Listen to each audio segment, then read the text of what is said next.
Welcome everyone to I Got Gameplay. This is episode 98, of course, leading up to our 100th episode spectacular. And today, we are not doing those that bump in the night. We're not doing things that scare or really care. No, we are doing something even more spectacular. A film franchise that turned itself into a gaming franchise and turned itself into a successful property, thus making loads of terrible game choices up until, well, the latest release. And that is the Alien franchise of games. Now, to discuss that tonight, we have the man himself. We don't have Xander this evening, but we have the other Xander. Yes, the other half of the Excess Gaming Podcast. He is the man who is so sexy that he doesn't even know it. He is Mr. James Gruesome. Why, thank you. Greetings and salutations. Yes, I'm the evil half of Excess Gaming Podcast. I thought it would be funny, since Xander was doing a show, he was with his band Rick's Grim, that I would pop on. I believe this may be my first appearance on the episode. I actually thought it was episode 100, so I was kind of confused, but the alien thing is definitely cool, and thank you for having me on. Great, everybody knows episode 100 is coming up. Now it's going to be basically within a week's time. Next week we've got episode 99. Week after is episode 100 on the 25th of October. And that is going to include two special guests. We have Rob Mann from the Happy Console Gamer making his fourth consecutive appearance on the show. He can't get enough of this show. It's awesome. And we also have a gentleman that I've been hounding and stalking since the first time I basically got him on Facebook. And that is Mr. John Gamester, aka Gamester81. And you're familiar with him, aren't you, James? Because you had him on your show.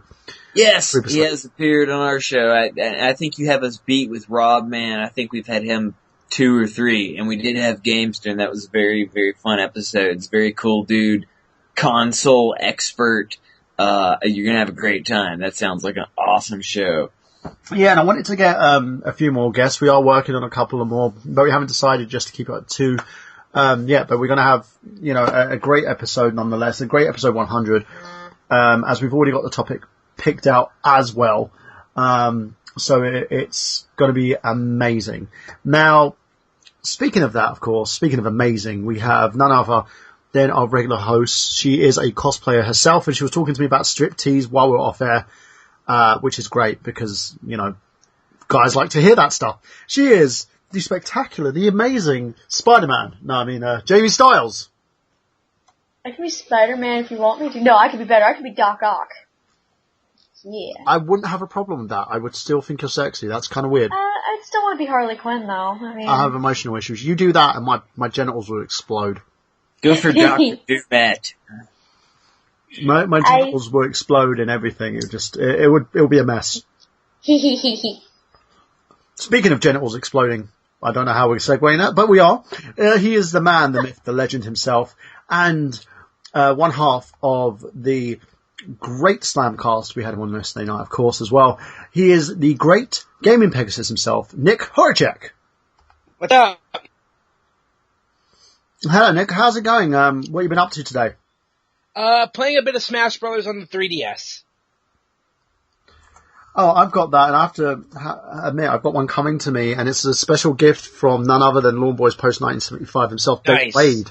He's sending me a copy as kind of a thank you for the Arnold Rimmer and basically K9 Sexy Biscuit intros.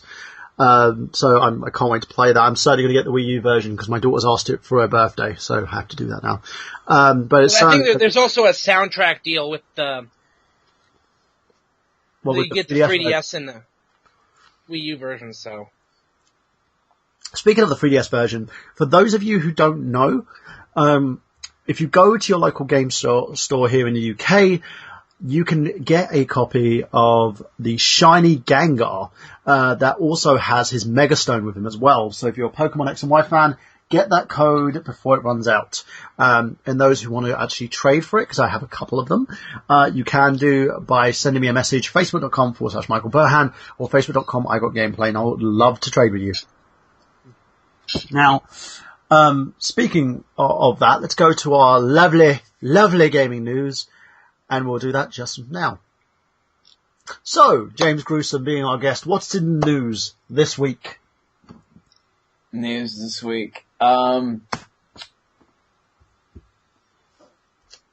You kind of got me there. I don't believe so. I wasn't prepared for that very first It question. doesn't matter, my good sir, because I am. Evil Within came out. How about that? Yeah. Yes. That's been getting mixed reviews. You know, Yeah, yeah. So let's talk about that a little bit. Some people, like Xander was telling me a little bit himself, that he feels that the game is kind of monotonous. That it reminds him a lot like Resident Evil 4 if it had a baby with Silent Hill. Oh. What do you think of that, Jamie? Because have you watched the playthroughs? I haven't finished a walkthrough yet, but here's the thing with it looking like Resident Evil 4. Because it was created by Shinji Mikami, who was over the first Resident Evil games itself. He left after 4 because he was unhappy with what it really became. He wanted Resident Evil 4 to be completely different. For starters, Leon was supposed to get infected with the progenitor virus, which is what Wesker was infected with. Leon was actually supposed to die in the game. There was no saving him.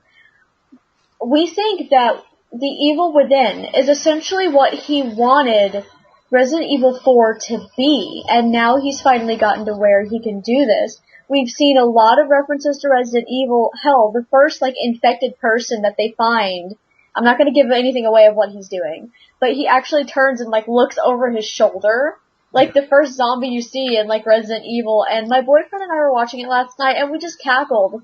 The thing of this game is, I'm really excited to see Resident Evil. Yeah, I'm really excited to see the Evil Within and what it's turned out to be. But I am a little disappointed that it's not its own game. It just feels like another Resident Evil sequel. And how so? Is it because you feel that this is basically Shinji Mikami's version of Resident Evil 4? Yes, there's a lot of references to Resident Evil itself, and for those of you who know about what Resident Evil 4 was supposed to be, if you read the wiki on the actual games and how many failed versions there were, you can see a lot of those failed versions and what was supposed to be the final version in the Evil Within. There's so much of Resident Evil in the Evil Within that it doesn't feel like its own game. It just feels like another sequel, which I'm fine with Resident Evil games. I love the series, but I was hoping that this game would be different. Do you think it lets it down as well? I'm personally fighting myself whether or not it lets the game down, or whether or not, let's not kid ourselves. That's what everyone was expecting. We were expecting another Resident Evil, and we got it. So in that respect, I can't be disappointed.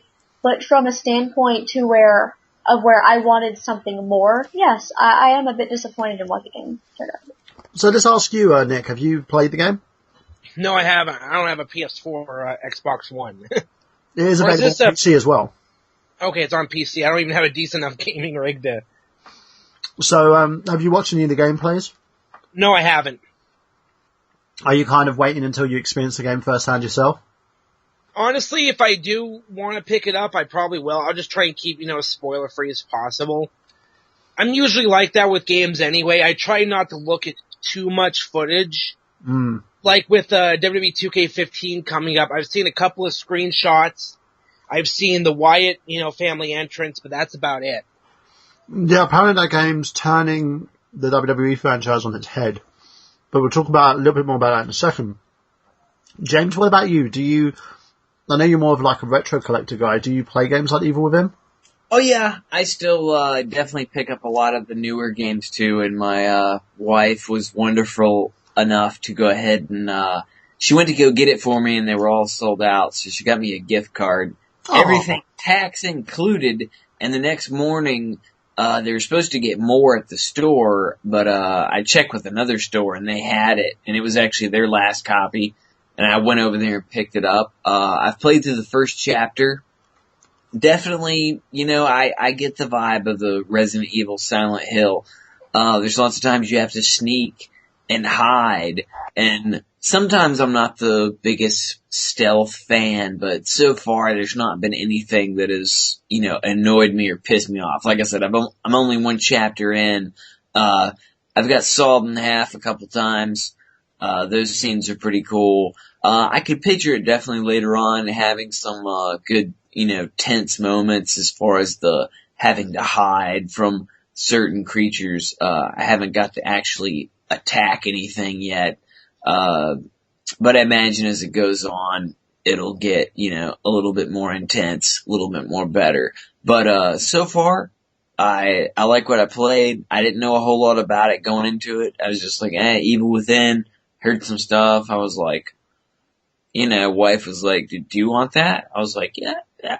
I was thinking of getting it. I won't say no. So, went ahead and took it, gave it a shot. And so far, it's been, pretty cool. Came with the download code. I think the first series of them they put out, it's, some kind of like green jelly brain and something. It's some extra like ability that's supposed to help you. I'm playing on like the easy mode anyway, so I figure a little bit of extra help won't be so bad. But so far so good. I've enjoyed it. Well, for me, I think this game is exactly what I would say Jamie is basically stating. It's not one of those games that you should be expecting it to be the Resident Evil killer in a sense, because it was never touted as that. It was touted as, Shimei Mikami's version of Resident Evil that he wanted to put out, because he didn't get the chance to do that. Now, because obviously it has turned away from Resident Evil 4. From 5 onwards, it's become Michael Bay's Resident Evil. But at the same level, I think people should give this game a chance. And it has been getting very high reviews from a lot of people. It doesn't seem the way that others are making it out to be. Because I know a lot of people are very quick to critique games before they actually play them, if that makes sense. But from your experience, James, what would you find it as a good game so far? A great experience you've been playing? Yeah, definitely. Everything so far I've enjoyed. Like I said, had a couple cool deaths. Everything's just kind of gross. And I've seen on some of the load scenes mannequins. Mannequins in games are always kind of freaky. I got cut completely in half. I got stabbed in from the back. Wow.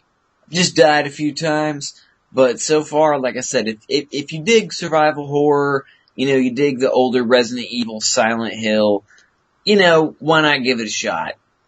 I think it's a game worth checking out, and, no, it's not a RE killer or, maybe a Silent Hill killer, since the next one, is, supposed to be pretty top notch, but it might be a little bit more what people are looking for if they've, strayed, like you said, the Michael Bay of Resident Evils. They haven't really enjoyed the past two.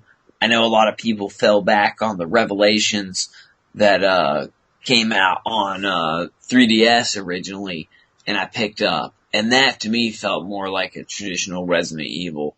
So, it's a game so far, like I said. I think it's gonna have its intense moments. Sometimes you just have to hide. There's no weapons. Yeah. Sometimes you can, later on, get some stuff to attack back. First chapter in, I'm just, gonna hit it up a little bit more tomorrow, hopefully, and, does it freak you out? Or does there any elements that make you want to, jump from your seat? Nothing too much yet, just your little bit of, there's a guy in a room you gotta sneak past, and, he happened to see me when I hid in a locker, and it's kinda like, I haven't had anything, where some of the freakiest games to me have been like Fatal Frame, but I look down a hallway and think I see something, and I don't want to go down there because I don't know if there's something there. I haven't had anything super scary, jumpy yet, but so far it's just been an enjoyable survival horror game. So, on that note, have you guys heard about a new game that's been released called Hatred on Steam? No, I haven't. Nope. This game takes everything about GTA that's wrong with it and amplifies it by 110%.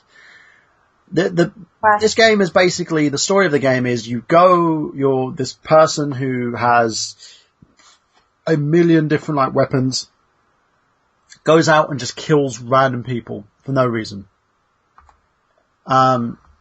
There's no story, no premise. I've seen the gameplay trailer, and it's just completely and utterly disgusting, right? It's, Destructive Creation, who the company behind it, their website says you wander in the outskirts of the New York State, seek for victims on 7 free roam levels. First, against law enforcement, you take a journey to the antagonist's hateful mind, gather equipment of the dead human shields to spread Armageddon upon society. You destroy everything on your way and hunt, fight back when it's disturbed. Just don't try it at home and don't take it too seriously. It's just a game. But there's no need for this type of game. It's like, with GTA, you have a story, you have a premise, you know these things are AIs, and you kind of, it has its own rules, in a sense, stuff that you can kind of migrate against. But Hatred, you're just randomly killing people for no reason. Do you think it's one of those ones where it crosses the line where it can be too much. Like, GTA is a game I wanted when I was younger just because I wanted to kill people. Like, I played Platoon on the NES and shot villagers. Just, I wasn't like a weird kill animals kind of kid. I liked violence in video games, and there wasn't a whole lot at the time. Yeah. But as I've gotten older, I can see the things. GTA 5, great story. Yes, there's violent stuff going on, but it's not just violence for violence sake. And that's the thing. In this game, it's like violence for violence sake. There's no story, no structure, no premise. It's just someone randomly going out there and killing people because why not? Yeah. Nick, what do you think about this? Because it's. I'll post the article on the chat box that we've got here at the moment. But for me, it's just I've seen the trailer. It just looks really tacky, monotonous, and it's something that. It's not disturbing in a sense to the fact it's just stupid. Even The Condemned had a reason for it. There was a story behind all the destruction. Here you're just going around killing people. Yeah, you look at a game like Saints Row. Yeah. Which is basically GTA, only more over the top. Yeah, it's comic. Last one took place in an entire simulation, so you end up getting like superpowers, and you could glide around and fly and shit, and there's weapons in the game, like the one where you basically anal probe somebody, and well, there's one based on like penetrator. 70s like television as well, wasn't it? It was like the 1960s where you have. Yeah, there's a scene in there where it was basically the idea was in the simulation they ended up in their own like anti-personality thing, so the main character ends up in this like sitcom, How to Leave It to Beaver. Yeah. But even there, the insane mayhem, there's a rhyme and a reason for it. Yeah. The game parodies everything. Like, there's a scene in there where you actually work with Roddy Piper. Yeah. Which is hilarious. Hey, Roddy Piper's fucking polarizing. The guy was made famous from there here. I would fucking, if Roddy Piper was assisting me beating some shit out of people, I'd be like, whoa, it's Roddy Piper. Now let's go kick some ass. Yeah. When you make a game that's just, killing for the sake of killing, you're just, I don't know, it doesn't mean, I don't think I'd ever play it. Honestly, there's gotta be a rhyme and reason for it. Yeah. GTA, you're going through, guys are getting in your way and you need to take them out. You look at the mission, like I remember in San Andreas, there's a mission where you rob a bank and you gotta get through and you have to kill the guys that are trying to stop you, so. It's like they created this game just to have it censored. Yeah. It's basically, we're going to do all this destruction, create as much chaos as possible, so they would be forced to censor it. It's basically a game that's trolling people. For the point of, let's get as much, negative press behind this game so it grows. And so to the point of the game becomes part of pop culture. But in a sense, I don't know how much is too much, and I think with Hatred, that's too much. Will I be getting a copy on Steam? No. Actually, I might have to get a review copy, who knows. But I think Destructive Studios really needs to rein it in a little bit and say, you know what? At least put some fucking story in this. There's got to be a reason behind it instead of no. It just seems like we've gone a long way in the gaming industry to be like this. Do you know what I mean? And it kind of makes people like Anita Sarkeesian right when it shouldn't be, because she's full of shit. Now, going on from Anita Sarkeesian, because I've got to segue into it. Apparently, it's been alleged that Anita Sarkeesian had a bomb threat at a local university that she was going to do a talk at. Okay, basically what was going on here is at Utah State University, she was supposed to do a speaking engagement and, talk about, what she likes to talk about. Well, Utah is an open carry state, where basically if you have you can go out and you can carry your gun or whatever and you don't get stopped. The police will say, what are you doing? You don't have to show any kind of permit, yada, yada, yada, the type of stuff the NRA fucking loves. Yeah. Well, combine your typical gun-humping morons with your misogynistic, racist fuckheads, and you get someone that's threatening to not only kill her, but kill every feminist in the area at a university.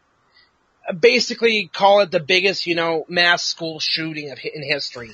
But the thing is, how do we know that? Because the problem is, I don't get, is how do we know this isn't another one of the phony Anita Sarkeesian bomb threat bull crap that's been going around? Because she has people, like, after we've seen the whole Gamergate thing, in Kotaku, she has people in Porygon who like to fabricate certain stories and nothing. And why would you openly go on Twitter and say, oh, someone declared a bomb threat at this school, so I won't be there? If someone's threatening your life, why would you openly say it on Twitter? Why wasn't the police informed?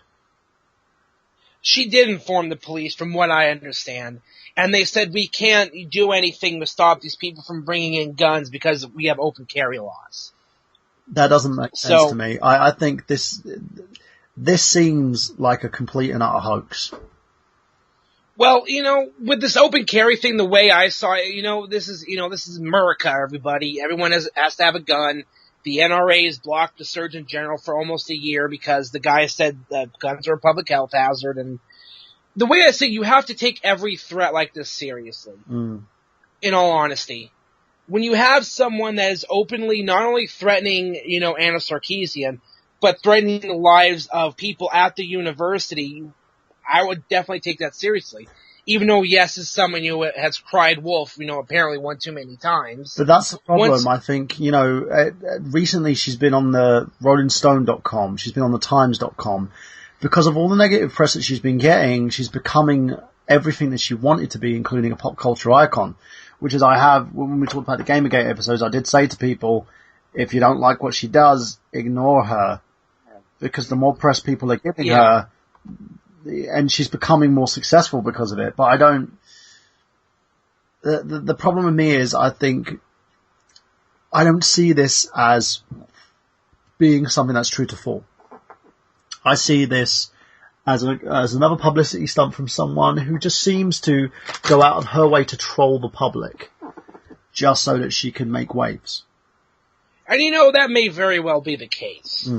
But the way this threat, and from the sources I've seen, the fact that, now it's not only her life, but it's, people at the university that are being threatened, that's where the problem is. It's not these people at the university saying, we've been threatened, there's a threat, this threat was, sent directly to her. Yeah. So could she be making up? Yeah, but I don't see any evidence that, she is making it up, is what I'm saying. I want to be presented with the evidence and not just go on, speculation. But isn't it her word against everyone else's? Pretty much. That sucks ass. So, what do you think about this, James? Do you think that it's her just basically trying to pull another stunt for her Tropes versus Gaming series, or do you think we need to take this seriously?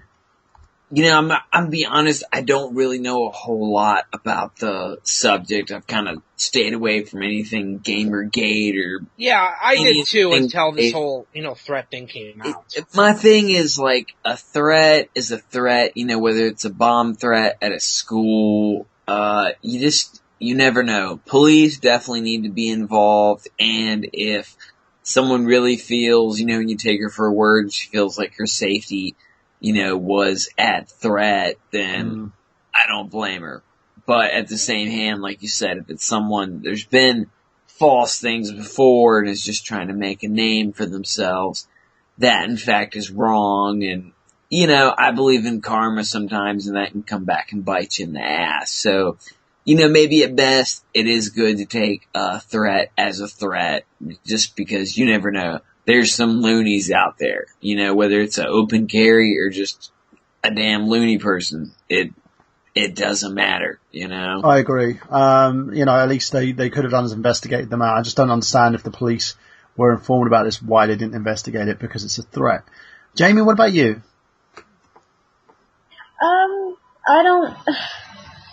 Honestly,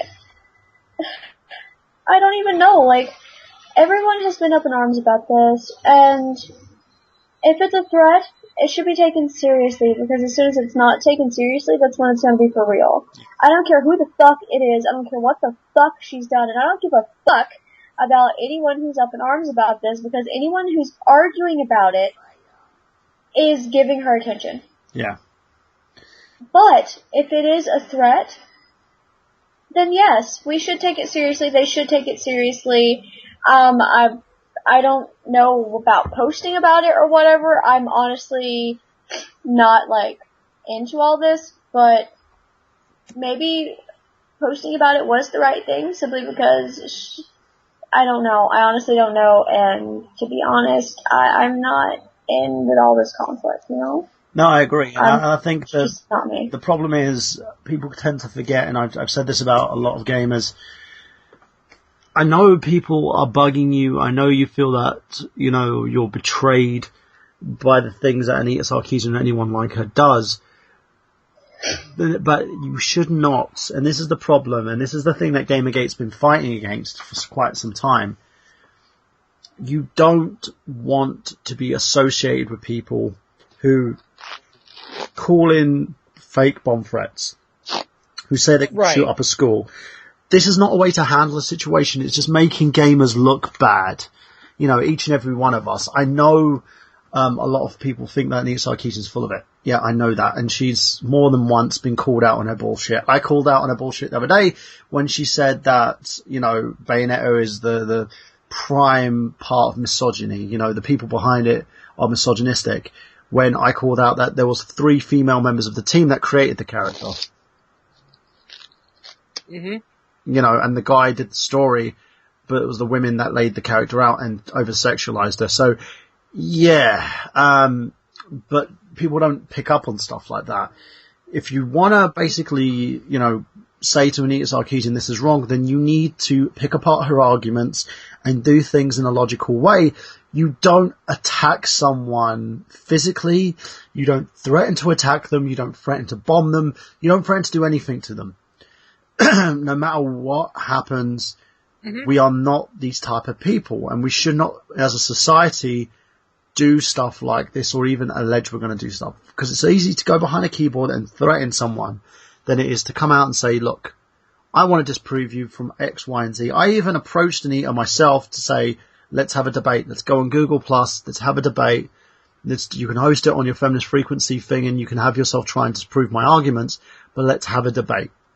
Let's have a debate so we can talk about, what you feel that gaming has done wrong, and I can disprove your arguments. Because that's the way that things should be done. She won't, she hasn't agreed to anything because she doesn't want to, and I can understand it. And the reason being, she doesn't need to argue with people. It's not about the argument. It's not about proving her wrong. It's about money. And she will do which is the best thing for her financially. I think this is phony. This is fake because this will gain her a bit more publicity and a lot more financial earning. But it's a serious situation nonetheless. And as human beings, as gamers, I think people need to grow the fuck up and stop. Stop going on the attack. Stop doing things in a negative way that is making Gamergate look bad. Do things properly. Disprove. If you check out our Gamergate special as well, you've got some great people. Ash was on there, at the Ash_effect on Twitter. You had Liz F as well.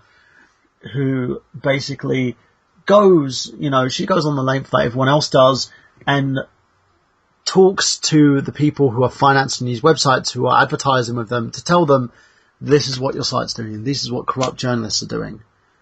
Don't go in the attack for Anita Sarkeesian. Don't sink to that level, because once you start sinking to that level, you are making her point stronger and you're turning her into a martyr, and you don't want that. Mm-hmm. Because then she can sit down and claim that the rest of us are exactly like that. Well, and it's also adding fuel to the fire, the arguments that are made that, violent video games causes violence. Yeah. That's probably the part that would, if she, if it does come out that, she made these threats up, well, thanks, you really don't, you are a fucking idiot, I'm not gonna believe you again. I'm giving her the benefit of the doubt because I would, have to take something like this seriously. Yeah. Especially when it, came out that, they couldn't stop people from bringing in guns onto campus because of open carry laws. But to have, when you end up doing something, you end up she faked it, going back to that. And all of a sudden you make people like Jack Thompson look credible. Yeah. Because look, video games causes violence. These people were, threatening.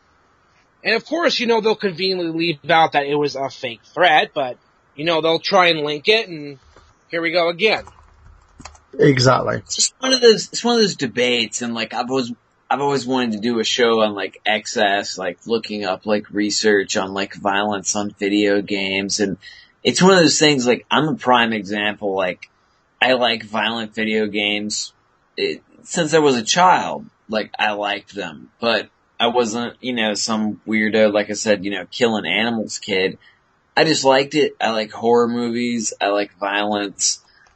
I'm not a psycho. I'm not calling in bomb threats. I'm not, most people that meet me think I'm a really nice person. Just say this. I basically was raised on RoboCop. The original RoboCop, where Alex Murphy's bits would be flying everywhere after being shot.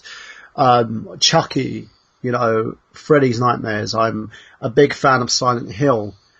I played the Resident Evil franchise, Dead Space. I've watched tons of horror movies. I've seen a lot of action movies. I've seen a lot of everything.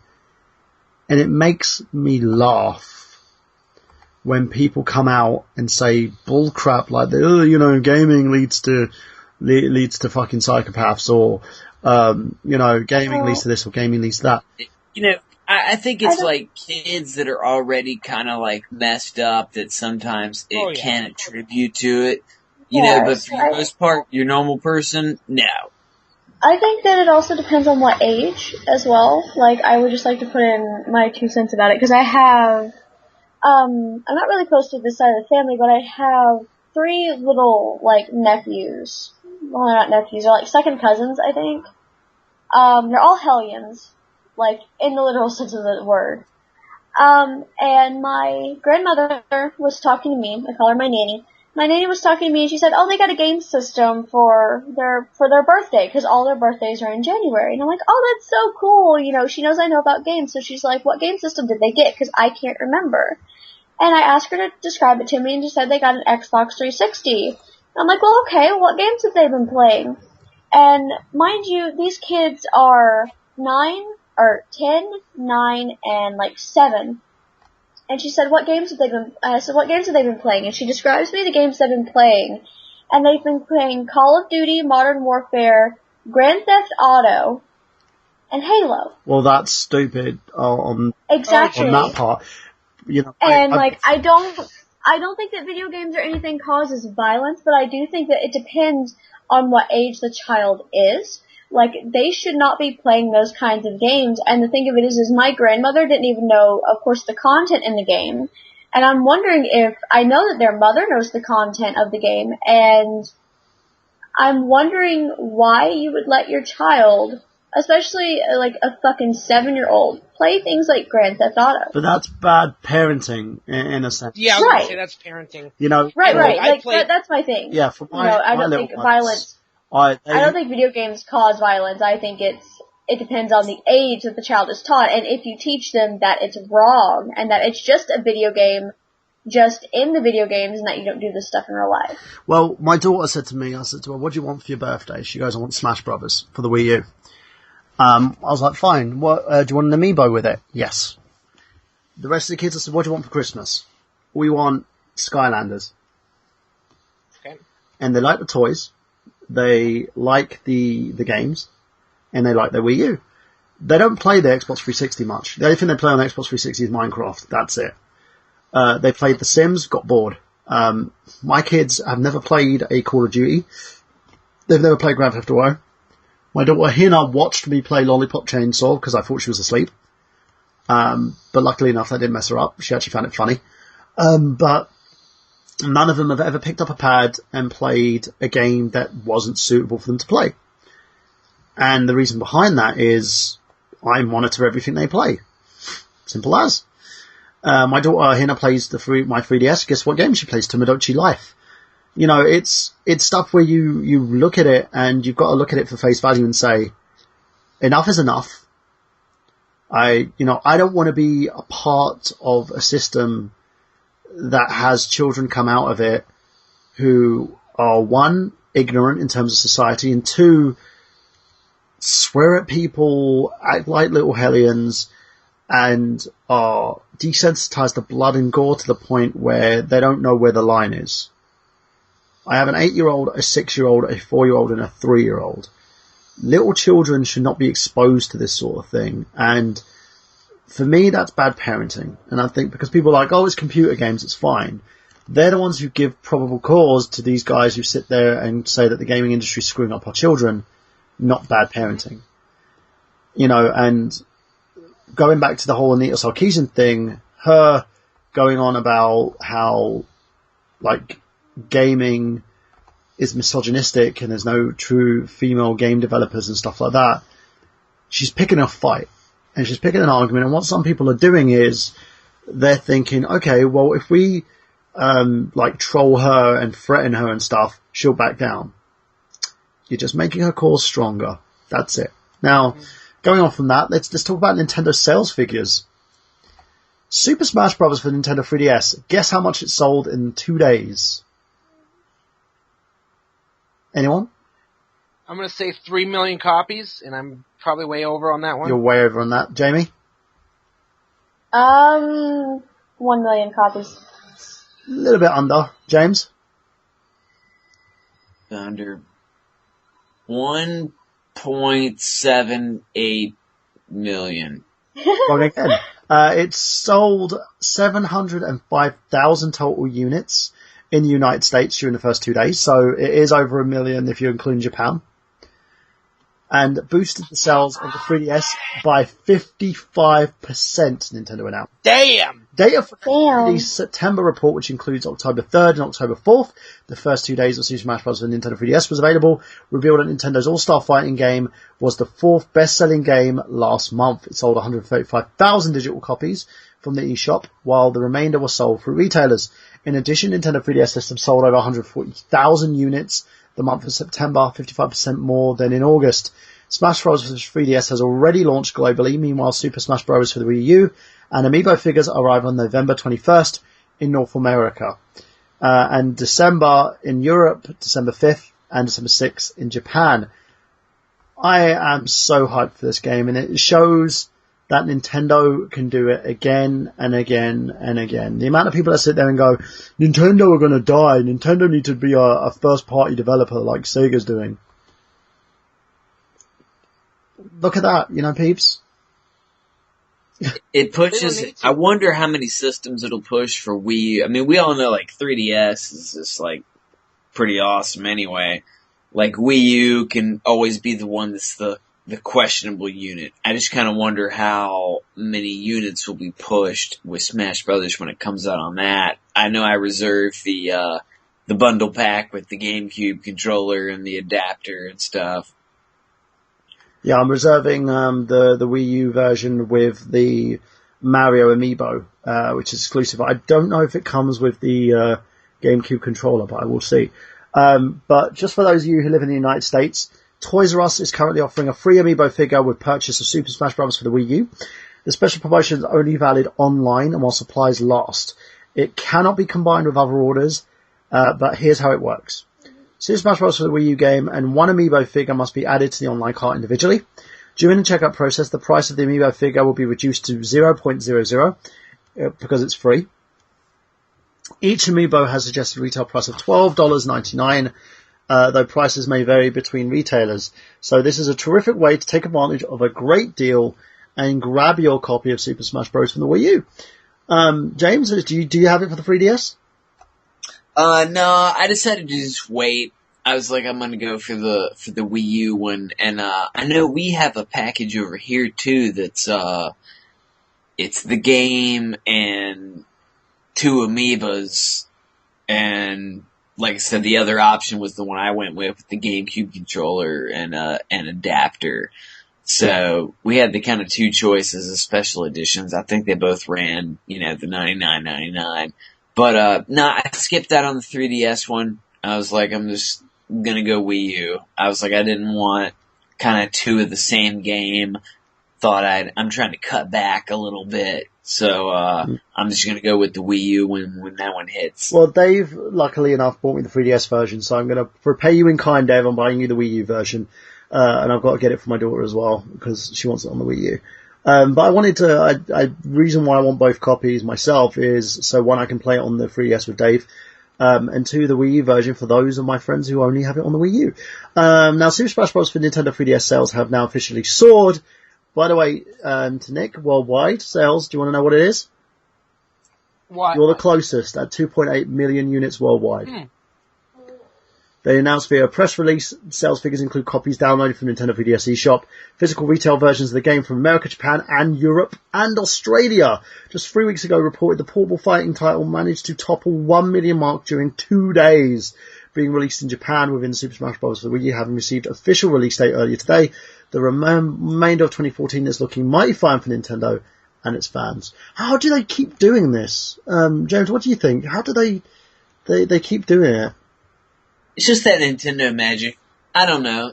For me, it goes back to childhood. It's just somehow they pull it off. They still put out games that I want to play. Like the Hyrule Warriors.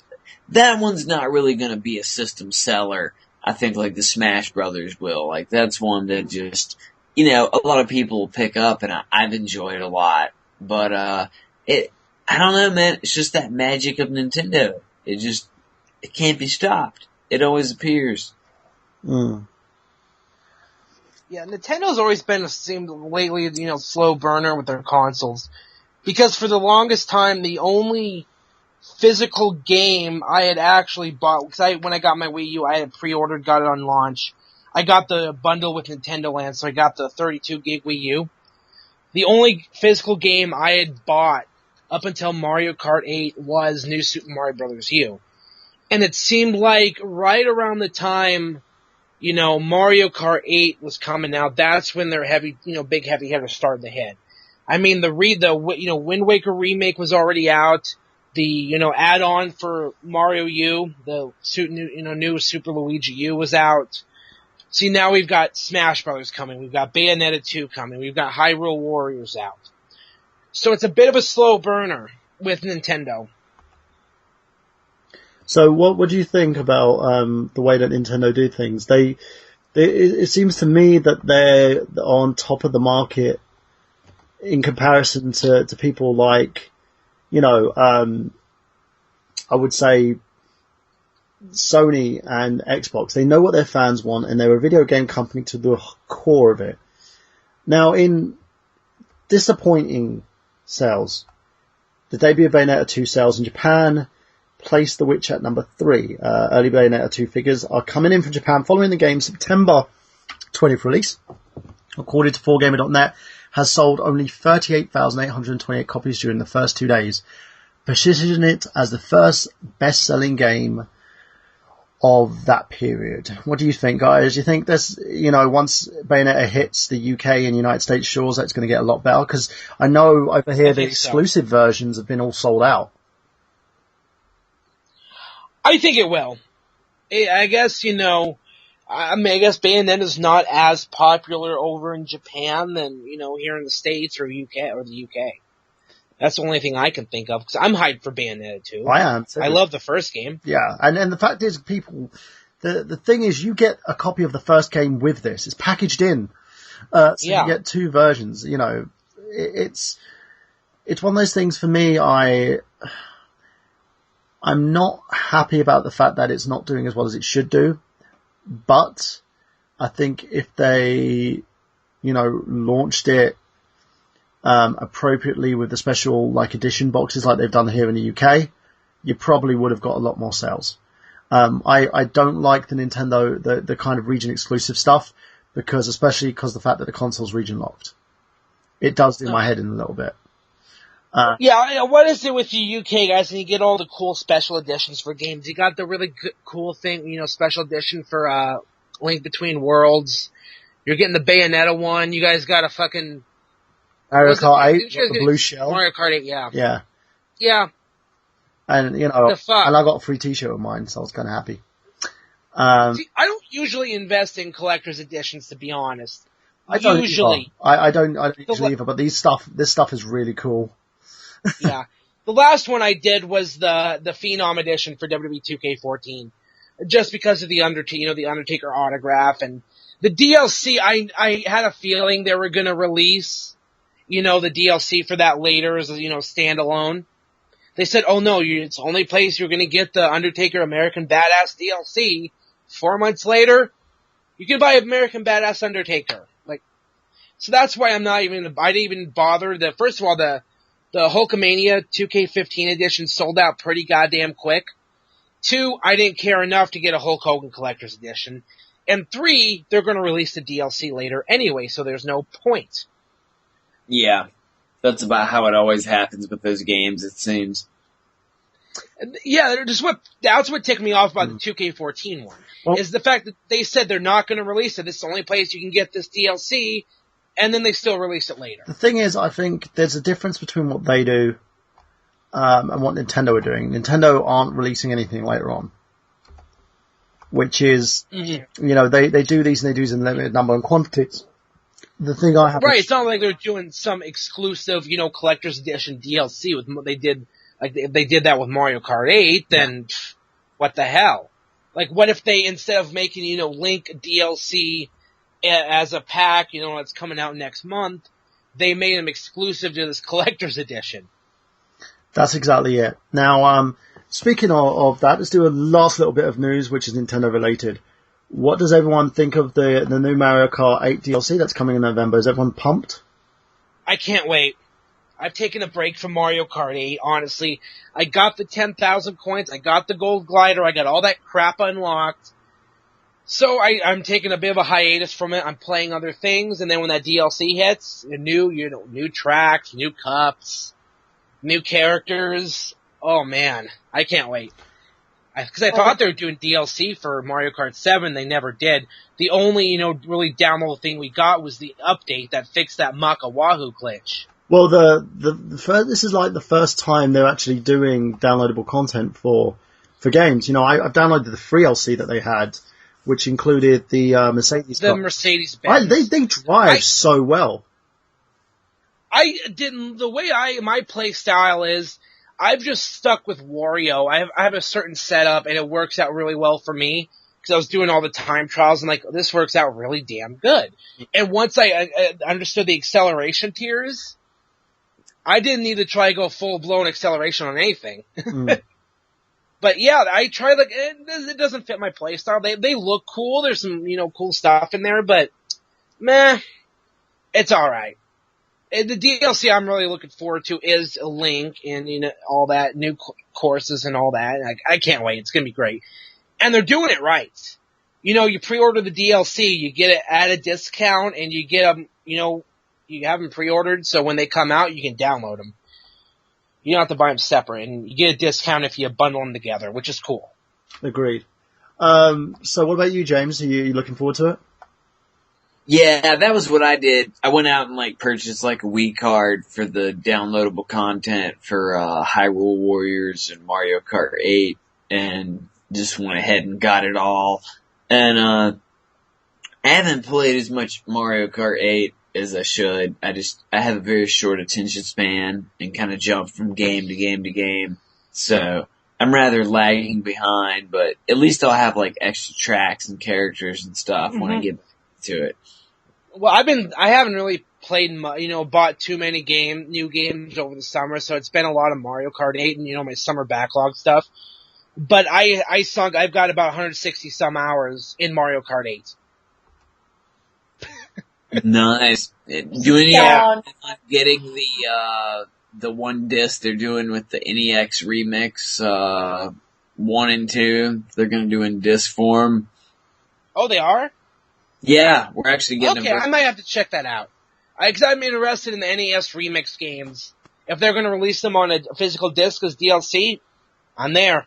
Yeah, I've got them downloaded, both of them, and I really, really enjoyed them. And it's like the disc one, it's like sometimes I buy things just cause I like to support, it's like with the Bayonetta, like, I'm not like the hugest Bayonetta fan, but I'll probably pick it up cause it's Wii U and like, I just try to support that system, That was a part of the first summer backlog challenge I did in 2012.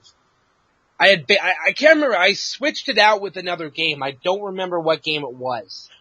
But I decided to switch it out with Bayonetta because I just bought it, I think, a month or two before. Actually, probably not even that. I just, literally just recently. And when I did the video, I made the comment that since Jumble Junkie absolutely creams himself over this game, literally, he is like, okay, I might as well play this. Because I was enjoying what little bit I was playing of it, just kind of offhand. But that game is so good. If you can get past I don't care that, how Bayonetta's over-sexualized. Yeah. That game is fun. The timing. I think the way that the game is represented, is just the fact that they just need to kind of give it a fucking rest. It's one of those where it has a story, everything about it's great. Yes, you do have an over-sexualized female protagonist in it, but she's also very powerful. She kicks a lot of fucking ass. Oh, yeah. Who is it that makes that game? I believe it's Platinum Games.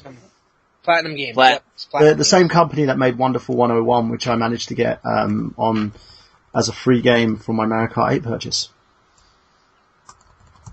But I will tell you, let me tell you who the people are behind it. Because I know a lot of people probably agree with Anita's comments of that the game itself is full of misogyny, but she was designed by a female designer. I believe it was a female programmer as well. The weird thing is I don't see a whole lot of that. I don't see I'm just thinking the stereotypical, people just hitting on her all the time. I don't see that. Yeah, Hiroshi Shibata and Masaki Yamada. Artist was done by Meri Shimazaki, and writer was Hideki Kamiya. So as you can tell, females. You probably say Japanese better than I did in my Super Castlevania Forward review. What's up? If I'm not mistaken, Bayonetta was actually created to be over-sexualized. I mean, she was created by female people, like you said, and I think the point of Bayonetta was purposefully to be that over-sexualization. Yeah, it was basically their conception of over-sexualization, but it's the culture as well that people don't understand. It's Japan. Right, it's Japan. They're known for crazy, insane shit all. Well, it's not just that. A lot of people in Japan, they've got no time for anything. So most of the times they get over-sexualization comes from their games. So, it's one of those things. It's nothing. When you look at stuff, when you apply theories like feminism, Marxism, when you look at queer theory, when you look at any types of theories, you have to look at the cultural aspects as well. Because, it's one of the reasons why, if you look at India, why are a lot of rapes happening in India? Because of, one, government is not intervening in these, and two, women are being over-sexualized, because Indian women kind of cover up, but now the more westernized people are getting, the more women are becoming sex figures over there. So a lot of the men are kind of becoming more perverse in a sense. And is it wrong? Yes. But you have to look at the culture aspect as well. You know, it's one of those things, if you read Super Freakonomics, they talk about the fact that women in India actually, what was it? It was physical abuse to women went down by 65% when housewives had TV and satellite installed. Because they started to realise that things were wrong. That this wasn't commonplace. That husbands shouldn't be beating on their wives. And it's about education. And if you want to basically deal with something, you have to educate people, not antagonise them or cause a stir, in a sense, in the way society works. But going on from that, guys, I think the news is done for today. So what we're going to do is we're going to go on to tonight's topic, which is the Alien games, and we'll do so right after this. You know we all die, but the goal isn't to live forever, but to create something that will. 2, 3, Here we go. Infinite lives, we got infinite lives. Never say never, we're gonna live forever. Infinite lives, we got infinite lives. Never say never, we're gonna live forever. Yo, heard you only live once, well I'ma disagree, cause you can live forever and forever doesn't cease. Live through your creations and the people that you teach, so I live through my music eternally through the beats. First email says I'm digging that verse, the next 4 emails I'm missing that merch. You can't take it with you and so I never intended to. Before my last interview, this is the gift I'm sending you. Never gonna die, no we're never gonna die. You can hear my words in this song, it'll play on after I'm gone. Never gonna die, no we're never gonna die. You can hear my words in this song, it'll play on after I'm gone. Yo, heard you only live once, that's cool I suppose, but you can live forever through the songs you compose. Experiences you share, the highs and the lows, experimentation with the flows, cause God knows she learned more about life from Pac's works than she ever could have gotten in church. Is that wrong? Living for that song, learning from that lyric and steering others from wrong. We living off love, never needing a mill, full from the enlightenment and warmth that we feel. Yeah, overflow of emotion from chilling, chasing the girls to floating over the ocean and maybe changing the world. First 2 emails like, hey, that's hype. Next few emails, you changed my life. Even if I inspire and people call it untimely, all you gotta do is rewind me, cause I've got infinite lives, we got infinite lives. Never say never, we're gonna live forever. Infinite lives, we got infinite lives. Never say never, we're gonna live forever. They said you only live once, well I beg to differ, cause you can live forever through the feelings you deliver. From the first raindrop to the rush of a mighty river, I give you the bigger picture, and leave a fissure, open and full of hope and it's smoldering like a coaching. Proceeding with caution will never feel your garden pardon. Everybody who got it and left my memory clouded, I decided instead of complaining I'd do something about it. Forever's not a time, it's a place of a state of mind. No, they never gave me mine, I elected to stay behind. There's deeds I need done, pages I haven't filled, places I haven't been to, and stages I haven't killed, lives I haven't touched, and words I need to say. Tell me who needs forever when all forever's today. If I die, it's right on time, it's meant to be this way. Now tell me who needs forever, all forever's today. Come on. Infinite lives, we got infinite lives. Never say never, we're gonna live forever. Infinite lives, we got infinite lives. Never say never, we're gonna live forever. Never gonna die, no we're never gonna die. You can hear my words in this song, it'll play on after I'm gone. Never gonna die, no we're never gonna die. You can hear my words in this song, it'll play on after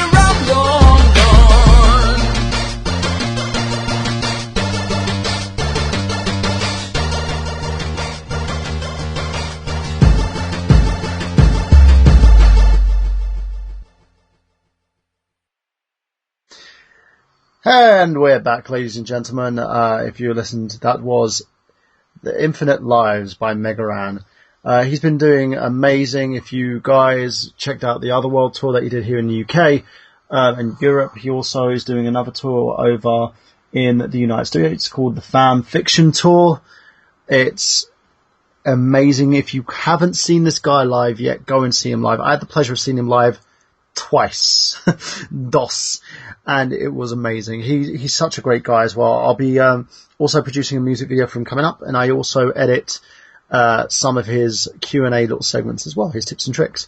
So check him out, guys, and make sure that you also buy his music, sub to his YouTube channel, youtube.com/Megaran, and check out his many awesome videos, because the guy's one of the hardest working musicians in the industry, in my opinion, because he goes out, he does all these tours, even if he's making a loss, like with the Otherworld tour, he broke even. He didn't do it for ticket sales and to make a profit. He did it because he likes to integrate with fans and see everybody, and a lot of guys don't do that anymore. At least he doesn't put a free album on iTunes for people without their consent. Like you too. Yeah. I saw that. I'm like, really? Yeah, it wasn't great. But ladies and gentlemen, we're not talking about that. We're talking about something a bit different, of course. Now, the Alien franchise has been invoked to some as survival horror. It then kind of digressed into a franchise of kind of tactical and then action orientation with the Alien vs. Predator series. But it's always been cemented as a premium title in itself. If anyone who speaks of Aliens will know exactly what we're talking about. Even if you talk about Prometheus, that has a link to the Alien franchise. Now with Alien, had the amazing catchphrase of "in space, no one can hear you scream." It took horror to that other level. Now, before we talk about the game titles, let's ask about what you guys remember fondly about the franchise itself. James, what about you? What do you remember about the franchise, and what do you like about it? I remember seeing the first one fairly early on. It was like some R-rated movies were okay. Alien was okay. Good, the Bad, and the Ugly, Godfather, American Werewolf in London. Like, I got away with some that were typically a little bit more violent. And I just always remember, as a kid, the very first Alien was just, it was kind of dull to me. Yeah. As an adult, that opinion has definitely changed. But I remember seeing the second one, just a little bit, bits and pieces, more action. And then the third one I actually saw in theaters. Fourth one I just saw recently, and Prometheus, with the connection, I actually haven't got a chance to watch yet. But just overall, it's classic. That design, the xenomorph, it's just got that, that drool in its mouth and that thing that comes out of its mouth. It's just insane. Me. Iconic. Yeah, I would say I'm iconic. Speaking of vain, and what about you, Jamie? What would you consider with the Alien franchise? Well, funny thing is I have my first experience with anything from the Alien franchise is actually at a convention. I saw someone cosplaying an alien not too far back, and that was really cool. That was really awesome. They had the moving mouth, and they had the tail that moved, and everything. It was really, really cool, and I had known about Alien. But I've still never seen a movie. I've never seen the Alien movies, and I've never played an Alien game until Alien Isolation came out.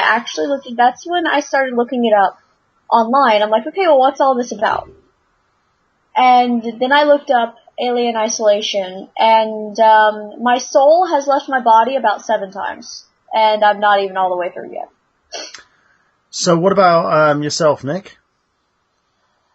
I have not seen any of the Alien movies, so I really can't say anything. You're missing out. And I will say is, if Alien Isolation makes you want to see any of the movies, I think Aliens would probably be the perfect one. I loved Aliens. I think it did a lot more than the first movie, but it literally does put that whole horror aspect into it, because it turns out in Definitely.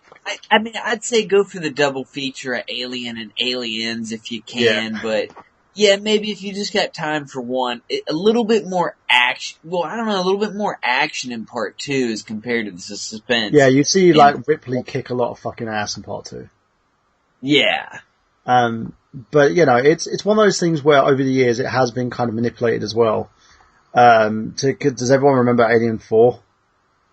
I recently saw that, and I actually, I kind of dug it. I don't know. I liked it better than 3. So, let's talk about that a little bit. The games themselves, basically, were becoming a lot more afterwards. So, in 1982, on the 2600, a console that a lot of people are familiar with, Fox Video Games developed an Alien game for the 2600 itself. Did anyone play that? No, I was curious if I was pretty sure there was an actual Alien game. I've never played it and didn't know what system it was on. Yeah, it was on the Atari 2600. I'm just going to bring up details for it at the moment. If I can, because for some reason my browser's just frozen. There we go. Okay. This game was kind of different in comparison to basically the film itself, because of the Atari 2600 and the way that the console worked. It was a bit different. So you won't really emulate it. It's not going to be something of survival horror in a sense. 2600. Now, I'll talk a little bit about it and tell you what this game itself was about. It's probably horrible. It probably is. It's probably like a blip that you see on screen. It might probably, every game that I used to see on the Atari 2600 looked like table tennis to me. You know, you had this little sprite going, and the voice, the graphics, everything. It basically looks like Pac-Man. Really? Yeah, I've just brought up footage of this. It does look like Pac-Man. The game is a clone of popular Pac-Man. Of course. So, it's better than I thought it would be. It's a maze clone of Pac-Man, people. That's 20th Century Fox for you, cutting off your mics and cloning Alien. Yeah. The next game in the series was it was then ported to the Commodore 64, the ZX Spectrum, the Amstrad CPC, and it was developed by Armsoft, by ConceptSoft, by Argosoft, and published by Argosoft Software. And this one was based on the 1979 film Alien. Yeah, I'm having a look if what it says. Alien, Commodore 64. I don't know if this is the same Pac-Man clone. Why would you release like Alien on the Commodore 64 as the 2600 as a clone of Pac-Man? What would Pac-Man have anything to do with an alien? Do you play the alien trying to eat Ripley? It's possible. Or you're Ripley running from aliens and collecting pellets. Probably, I don't know. The next one was released on the Commodore 64 1986, the ZX Spectrum, the Apple I, and the Amstrad CPC, was Aliens, the computer game. It was developed by Activision and Mr. Micro, published in North America by Activision and Europe by Electronic Dream Software, published and based on the 1986 film Aliens. Has anyone played this game? Nope. I'll see. Hopefully this one's not a Pac-Man clone. I know. If most of these are going to end up being Pac-Man clones, what the fuck? Yeah, it's. I don't know what to say on that one. It's just like. I think my first Aliens experience was in the arcade. Like most of these, I didn't even know exist. I mean, I figured they may have, but it's like they're, Pac-Man clones, text adventures. It's probably point and clicks. Yeah, I'm trying to have a look here and see. Now, there's no information on this one, I'm afraid, so we'll have to take your word on that one. Then it was released again in 1986 for the Amstrad CPC, the Commodore 64, the MSX, and the ZX Spectrum by Electronic Dreams and Ricochet Software as well. And then we got Aliens for the MSX, developed published by Square, based on the film Aliens, released only in Japan. The title appears in both English and Japanese in packaging. English title as Aliens, and Japanese title translating as Alien 2. Planned port of the game was going to be released on the Famicom Disk System, but due to lackluster sales, cancelled. Soundtrack was done by famed Japanese composer Nobuo Uematsu. If anybody out there, basically, if you know of a copy or have a ROM copy of this game, hit me up. I'd love to play it. Then that definitely sounds like could be the coolest one out of the bunch so far. Yeah. Then we had Aliens, which was released on arcade in 1990, developed and published by Konami and based on the film Aliens. So let's have a look at that one, shall we? Aliens, the arcade game. Ooh. Hopefully, I know there was a lot. That was, I want to toss in like a little, in-betweener, which was kind of like my first experience at what was kind of an alien game was, Xenophobe. Very, very alien-esque. It had the split screen. I think you could play up to 2 or 3 players. Had the xenophobe looking alien, and it was somewhere kind of in the middle somewhere before the Aliens arcade game, which was completely awesome. Yeah, this one has 2 playable characters, Lieutenant Ripley and Corporal Hicks. The difference between them is purely graphical. Both have the same abilities and weapon set. The joystick has 2 buttons, one for normal fire and the other for crouching and firing at the same time. Bombs can be collected throughout the game, and they're thrown by pressing both joystick buttons simultaneously. The game consists of 6 levels. There are as follows: 1, Living Quarters, 2, Factory, 3, Factory 2, 4, Queen Alien's Den, 5, The Escape Route, and 6, Battleship Sulaco. Have you played this, James? James, you there? Yeah, that one, I remember a lot of kind of behind the back scenes, like from, another one you can throw in, the mix Contra, obviously a little takeoff, I think, on Predator and Alien. But I remember a lot of behind the back view shots, like in the, fortresses in Contra. And, seems like I remember fighting on something on like a rail, and it was just awesome. It was a big hit. We all loved to play that one. A Konami game, one that you'd still love to see pop up one day on like PSN, but with all those things with rights and such, you just gotta main it. Mm-hmm. Well, moving on from that, there was another game that they released, and it wasn't until of course, this game in 93 that we saw another Alien game, and this time it was on the NES console, the Amiga, Commodore 64, NES, Game Boy, the Arena system as well, Sega Master System, Sega Mega Drive, Sega Genesis, and Game Gear. Now, this was Alien 3, also known as Alien 3. It's a game released for many home computers and home consoles. The game is based on the movie of the same name, and Lieutenant Alien Ripley crash landed on Florina Fury 161, the house prison facility. Dangerous criminals, aliens that she's been fighting, and landed on the planet with her and are reproducing the game. The objective of the game is to rescue convicts from the prison facility from xenomorphs. I played this game. It was terrible. I saw the Nerds review of it. And it was released by LJN as well. Of course. Yeah. The kings of shitty licensed games. Good God Almighty. Yeah. It was a really bad game.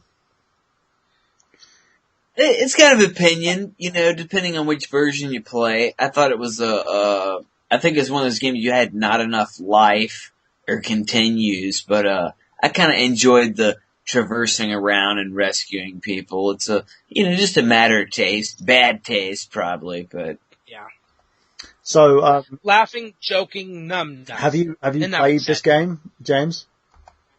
Because I know you're an NES guy as well, because you've shown your controllers, you've shown your consoles, you've shown a lot of love for that system. Have you? Oh yeah, I've played it. That's why I said I kind of rather enjoyed it. And I was like, it's a matter of taste. Bad taste, probably. Yeah, is it in a bad way? Is it really as bad as everyone says it is? Because I played it, and as a kid, I was like, yay, and then got bored. I think you could find some enjoyment out of it, but definitely boredom would probably set in, either anger or boredom at some point, getting lost. It's one of those maze games that nowadays, I don't have the patience for. It's just not gonna happen now. Yeah, you try and play that game as a kid, you'd just be endlessly frustrated. I can't fucking pronounce shit today. In the arcade, they had a different version of this game, which was called Alien 3: The Gun. It's published by Sega, based on 1992 film Alien 3, and it was a first-person light gun shooter game. It runs on the Sega System 32 arcade system board, and that was in 93. Did you? Has anyone had a chance of playing that one? No. Then I'm gonna guess that it's awesome. I've never played it, but it's a light gun game. It's gotta be light cool. gun games are well, cool. Speaking of fucking awesome, and you guys know what I'm talking about, there was a game called Alien vs. Predator that was released on two different systems. The Atari Jaguar had its own version, which was a first-person shooter, which was... People liked it, but at the same level, it wasn't that great. But you had another Alien vs. Predator game that was actually based on this one later on, which hit the Xbox, and we'll talk about that in a little bit. And we also had Alien vs. Predator produced by Capcom. This was out on the arcade systems, and this game was fucking awesome. It ruled. Have any of you guys played this game? Arcade and Super NES versions I've both played. I know I hear that the arcade version is far superior to the Super NES. Damn straight. You're playing humans, and you're playing basically a predator in it. And the fun thing about it is one of the guys actually looks like Schwarzenegger in it with a robotic arm. Nice. It's been so long since I've played the arcade version that the only memory I have is the Super Nintendo version. Yeah, this is from a time when Capcom could do no wrong with licensed properties. When you knew Capcom made a licensed property game, they made a fucking quality game. If you look at the Disney games that they made, if you look at the SNES titles, their arcade games, it was amazing. Now, this one was a beat-em-up video game developed and released on the CPS2 arcade system in 94. The game itself, players take control of their 3 human and predator characters in the battle against the alien hordes and rogue human soldiers. The game was very well received by fans in the media publications, becoming a classic title for many fans and in the beat-em-up genre, but was never ported to any home systems. Wow. That's a shame. Now, you use a control setup with 8 directional joysticks, 3 buttons, 1 to attack, 1 to jump, and 1 to shoot. The default cabinet for the game allows as many as 3 players to play simultaneously, although some smaller cabinets only accommodate 2 players. 4 characters are available for players. Use 2 cyborg soldiers, Dutch, Schaefer, Lynn, Kurosa, and 2 predators, a hunter and a warrior. 3 or 4 characters are equipped with melee weapons, katana for Lynn, a bladed staff for Hunter, an extendable, retractable spear and staff for the warrior. Dutch has no such weapon, but can hit enemies with a cybernetic arm. In addition, he can hold and swing any melee weapon dropped by another character instead of throwing it at the other player characters do. Each character is also equipped with projectile weapons and ranged attacks. Lin uses a rapid-fire handgun. Dutch has a smart gun, cybernetic arm, and Predators both use soldier-mounted energy weapons, ammunition, and is represented by a meter near the bottom of the screen as well. So what would you guys think of that? This game itself, I remember playing it and picking it up. I was just in heaven. For me, this is what Alien vs. Predator was about. It was an amazing game. It kind of had the same vein as Final Fight. And Dutch Schaefer looked a lot like Arnie. It was hilarious. But yeah, what was your memories of playing this, James? That one was, I mean, anytime you get the, are we talking about the arcade one still? Yeah. Yeah, I mean, anytime you get a chance with a 3-player one, that was always just an extra bonus. You know, I mean, the 4 was always great, but 3 was cool because sometimes you just had 3 friends. I just remember a lot of action. Capcom, like you said, high quality at that time. They were, you know, one of the kings of the beat 'em up genre. Oh yeah. And I remember this one having, you know, more special, you know, not quite like on the level up Dungeons and Dragons level, but I remember it having, you know, seeming like more superpowers and such, and just a great game. But it's been a long time since I played it, but the memories are good. Yeah, it's a great little game, and anybody who wants to actually check it out, you can do on the Mami systems. Because of the fact this thing hasn't been released ever again, you can play it, you can port it and pirate it, whatever you want to do. 'Cause in the end, See, that's another one of those games that would be, you know, fucking perfect on like the Xbox Marketplace, you know, or, you know, PlayStation Store. I think it's licensing issues. They know. Yeah. Fox. That's another one of those, you know, it's like, it's amazing they never released, you know, Sunset Riders, the arcade on Xbox Live and PSN. That drives me nuts. Yeah. Cause that game is fun as hell. It's like now they've lost the license to the Marvel games, haven't they? So they had to like take all the Marvel games off of the bloody system. Now, we then was released in 95, Alien, a comic book adventure on the PC, published by Mindscape. Has anyone played that? I've heard good things. I actually have a copy of this. I own a copy. Nope. I remember buying it from a computer fair, on the PC. And what happens, I remember putting it in. It was one of my first CD-based games. And I used to play this game, and the moment you start, it would go panel by panel. So you'd have the character in 3D, you had to move in the third person. But as you walk, it would then move to another panel and then bring out, like, get to the point with the aliens. It's very suspenseful. It was in the same style as like games like Myst. That it was extremely hard to play, in a sense, and required a lot of patience. Great game, nice story to it as well. And then in 96 we saw the release of Alien Trilogy on the PlayStation. Alien Trilogy was a first-person shooter video game based on the first 3 movies. It was released on PlayStation, Sega Saturn, and MS-DOS platforms. James, have you played this? I had the Saturn version of it.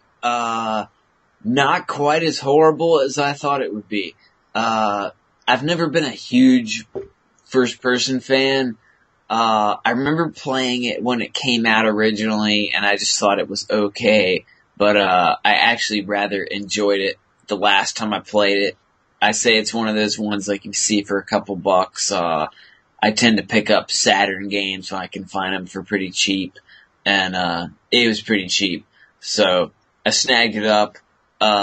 Decent from what I remember. I think it had like 3 different play styles, or I might be mixing it up with Die Hard. I'm not sure. But Die Hard is awesome. We all should play Die Hard. You know, I like Die Hard Saturn, personally, my favorite, the beat 'em up one. Yeah, just a, you know, decent early first person shooter from what I recall. It's okay. So what about yourself, Nick? Have you played this? No, I haven't. You should. You don't know what you're missing. I mean that sarcastically. So going on from Alien Trilogy, we move on to Aliens Online. Made on March 31st, 1998, and this is when online gaming was becoming popular. By Mythic Entertainment, published by Kasami, is a first-person online shooter action game where 2 teams of Marines and aliens fight each other. Required GameStorm gaming service subscription. The budget of the game was $450,000 US. Anyone had the privilege of playing this game? Because I never even knew it existed. No, I'm a pass on that. I'm like a every other one guy. Like this one, like the PC ones are out for me. Then we had another game released on the 99 PC Macintosh series, Alien vs. Predator, developed by Rebellion Studios, published by Fox Interactive, And they had a sequel to this game as well, which was Alien vs. Predator 2. And we'll talk about that just a little bit. I believe this game was kind of, it led to the birth of the other Alien vs. Predator game that was released on the Xbox 360 and PlayStation 3. I may be right on this one. This one had Microsoft Windows, Mac OS X, Linux, ROS, Morph OS, Cloud, which later became OnLive. Like the Nightfall Alien vs. Predator game by Atari Jaguar, Alien vs. Predator offers 3 separate campaigns. Each player has a separate species, alien, predator, and human, colonial, marine. Each player character has different objective, abilities, and weapons, and the single-player campaign presents the player with a conventional series of levels to progress through, designed around the abilities of each character. Anyone played this?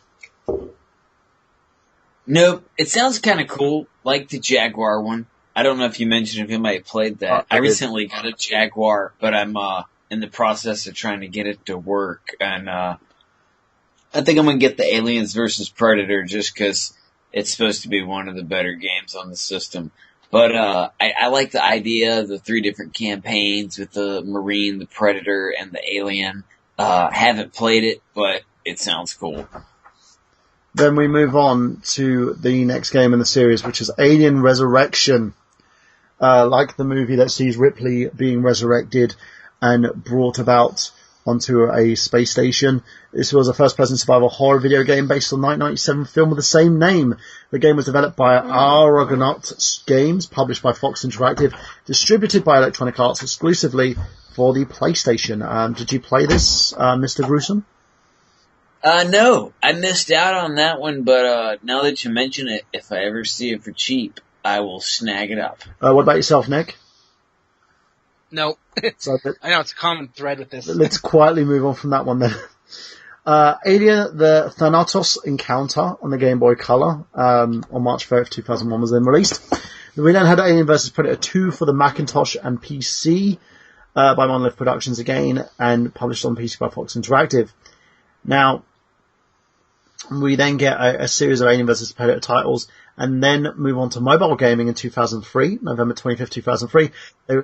Wait, did you say that one of those was on the Game Boy Color? Correct. I did not know about the that. The Thanatos Encounter on March 30th, 2001. It was published by THQ. It's one I'll definitely have to check out. I am a Game Boy junkie. Yeah. Of course. It might be a nice little gem. If not, I'm sorry that I ever told you. We then got the Alien vs. Predator Extinction on the PlayStation 2 and Xbox, produced by Electronic Arts, and we've seen when Electronic Arts had the license there. Then Alien Unleashed on November 25th, 2003 on mobile phones, Alien vs. Predator, 2004 mobile phones, and then we had the Alien vs. Predator 3D on mobile phones, and Alien Extermination on the arcade. Now this was by Play Mechanics, and it was a global VR game. This is at the time when VR games were cool, looking at it as like kind of a first person. We then, on the PlayStation Portable, got Alien vs. Predator Requiem by Rebellion Sierra Entertainment, and it's based on the 2007 film Alien vs. Predator Requiem, when that was a thing. Yay. It was terrible. Now, then we had another game, which was Alien vs. Predator on the PC, PlayStation 3 and Xbox 360 by Rebellion, published by Sega, and this is when Sega started acquiring the rights for Aliens and the Alien franchise here. So we're going into the 2010s now, Jamie. So we're nearly getting up to Isolation, Jamie, so that you can jump in with us on this. It's a first-person shooter video game developed by Rebellion, and it's based on the 1990 Microsoft original game, and it was ported to the 360, PlayStation 3, and it's based on the Alien vs. Predator franchise. You play the Alien, you play the Predator, and you play the Colonial Marine.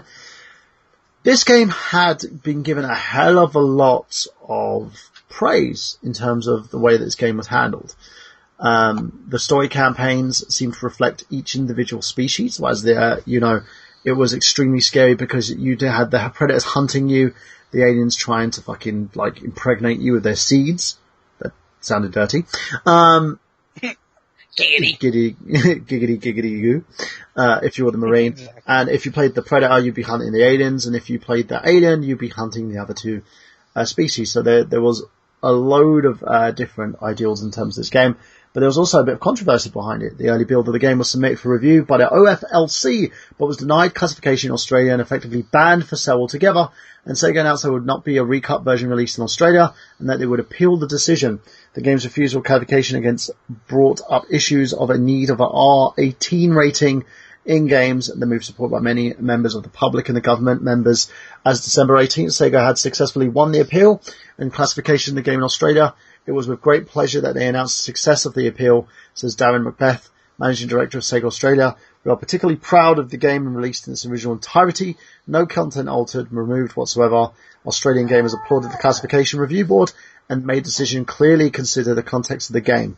The board noted that the violence depicted in the game can be accommodated with the MA15 rating, as the violent scenes were not prolonged or are interspersed in longer than non-violent sequences. This game also had downloadable content with 2 additional map packs had been released for purchase via Steam, PlayStation Network, and Xbox Live Marketplace entitled Swarm and Bug Hunt. The Swarm map pack and Bug Hunt map pack were respectively released in March 19, 2010 and July 9, 2010. Both downloads provide new multiplayer maps and survivor maps. The critical reception was mixed reviews from critics. Game Shogun asked how Rebellion could have made such a lackluster title, creating an incredible first AVP title. Official Xbox magazine praised the game for its superb atmosphere and unique multiplayer effectively. So it shows like the one thing I think that carried this game was what carried its predecessor, and that was the multiplayer. So have you guys played that? I had no clue that existed, but I think I know what the next game is. But Alien Infestation by Sega. Yes. So I believe that you played it. It was designed by WayForward and Gearbox Software. Yes, I'm very much in love with WayForward, and I'd heard about this one for a bit. Plays a lot like Metroid, kind of the Castleroid style. And you start off with so many Marines, and as you go through, there is a little bit of trouble respawning enemies, which is always a pain when you kill them, and then they just pop right back up. But it kind of has like a permadeath thing.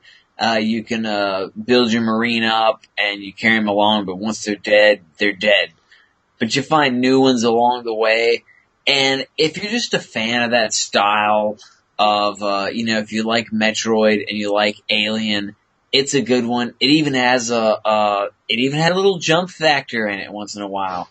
Tosses in some things from the movie, just little throwbacks to certain parts. It's one I highly recommended and I really love, and every time I play it, I pretty much start over because I'm confused as to where I am, and I don't know who's dead, so I just kind of start a new campaign every time, and it's just a great 2D adventure game. Well, jump to 2013.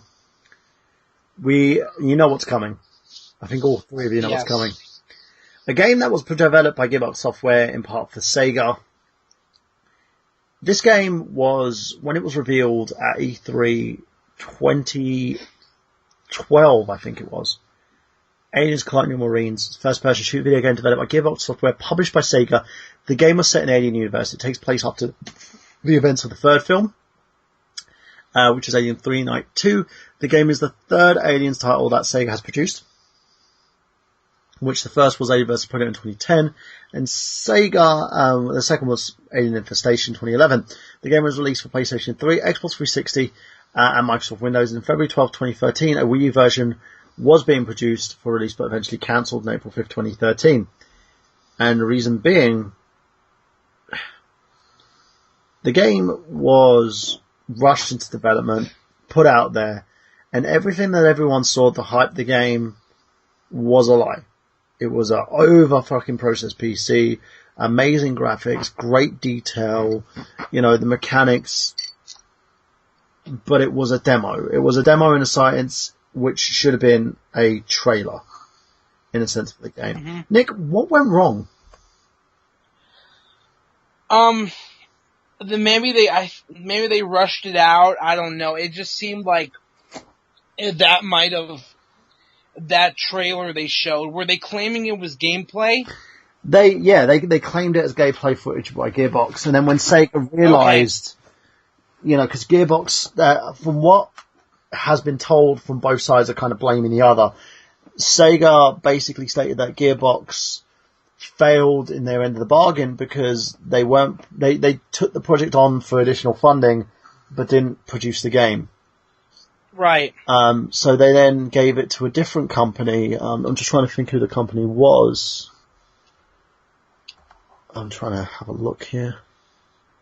Basically, if that trailer they were showing at E3 and they were claiming it was gameplay, that definitely had something to do with it. But from what I heard, there were a lot of other problems with the game. It was buggy. The QA testing wasn't done. They just didn't polish it. Yeah. I think had it been polished and those kinks worked out, it might have been better than it was. But when you rush something out and you don't take time to, you basically hand in your first draft, not going to turn out that well. It's one of those ones I just want to say I own it, and I broke an oath to myself because the used version was $16 and the new version was $5. And I'm hoping by me paying $5 for a new one that Sega lost money. Because I don't buy new Sega games because I'm not getting any more Yakuza, but that's a different story. So, I do own it, and that's just all I'm gonna say. It made me break an oath. I still feel kind of bad about it. I played it for a little bit, and then just quit, and it just sits on the shelf. Yeah, it just sounds like it's one of those games that, on the shelf. I'm very choosy with what games I do buy. If it's something I'm interested in, obviously you were too, but if I'm not gonna go out of my way and buy a game for $5 just because it's $5, Right. It's gotta be something I want to play. A little bit of factor to it that I was like, well, maybe this isn't that horrible for $5.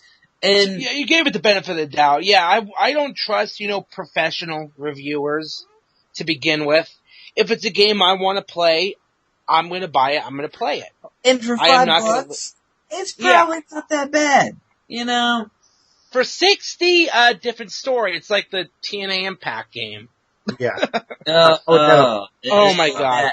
That horrid, whatever that match was where they hang on the Ultimate X. Ugh. That was probably the only fun part of it for me, honestly. But to unlock the moves was ridiculous. You had to get style points. I did a whole review on the game. The computer was so cheap, man. Dan Booker T, man, or something by him, man. He just kept cheesing me. You can cheese the hell out of the submissions. Just work over a guy's limb or something, and then you can cheese the hell out of submissions. I enjoyed starting out in Mexico with the chickens running around the ring and stuff. I thought that was kind of fun. Of course, they bring the suicide character in TNA, but that's a completely different story that can be talked about on Slamcast. Well, let's get back on topic here now. In February 2013, an anonymous whistleblower reported that Destructoid, that Gearbox had been taking people and resources off of Aliens Colonial Marines to put them on work on Borderlands, and yet still collecting full payments from Sega as if they were working on Aliens Colonial Marines. When Sega discovered the misconduct, they cancelled Colonial Marines, which led to the game's protracted development. At some point in 2008, Sega temporarily pulled the plug on the game. They caught wind of Gearbox shifting resources despite still collecting milestone checks, as a team were in full size, lying to Sega and 2K about the number of people working on each project. This led to the round of layoffs in Gearbox in late 2008. The game drew additional controversy due to the fact that the game's development was not by Gearbox Software, but outsourced to other developers in order to compensate for the mismanagement on behalf of Gearbox. While Sega initially denied such obscuring occurred, sources claim developers Demerge Studios and Nerve Software were responsible for the game's downloadable content, and Timegate Studios was responsible for the majority of the game's campaign. They were unable to create the planned beta version of the schedule despite several delays, which caused the game to be rushed through redesigns, certification and shipping despite being a largely unfinished state. On April 5th, 2013, Sega confirmed that the Wii U port was no longer in development. They were also sued by Roger Damien Pearn and John Locke, on behalf of a class action lawsuit, claimed that Gearbox and Sega falsely advertised any Colonial Marines by showing demos and shows like PAX E3 that didn't end up being accurate representations. They were sued by fans, people. What do you guys think of this? This is a shit. Shit. Yeah, it's a shit. I would say the fans have a case because, like I said, if they were showing footage at E3 and, PAX and stuff like that, that was not an accurate representation of the game, you deserve to get your ass sued, okay? Well, I'm just wondering about Gearbox's tactics. What were they thinking? Borderlands. That. Jamie, what about? Because it seems like they were working the hell on the Borderlands like no tomorrow, and just kind of didn't really give two fucks about aliens, colonial marines. What about you, Jamie? Do you think this is really bad on Gearbox's part, collecting a paycheck for a game that they weren't even developing?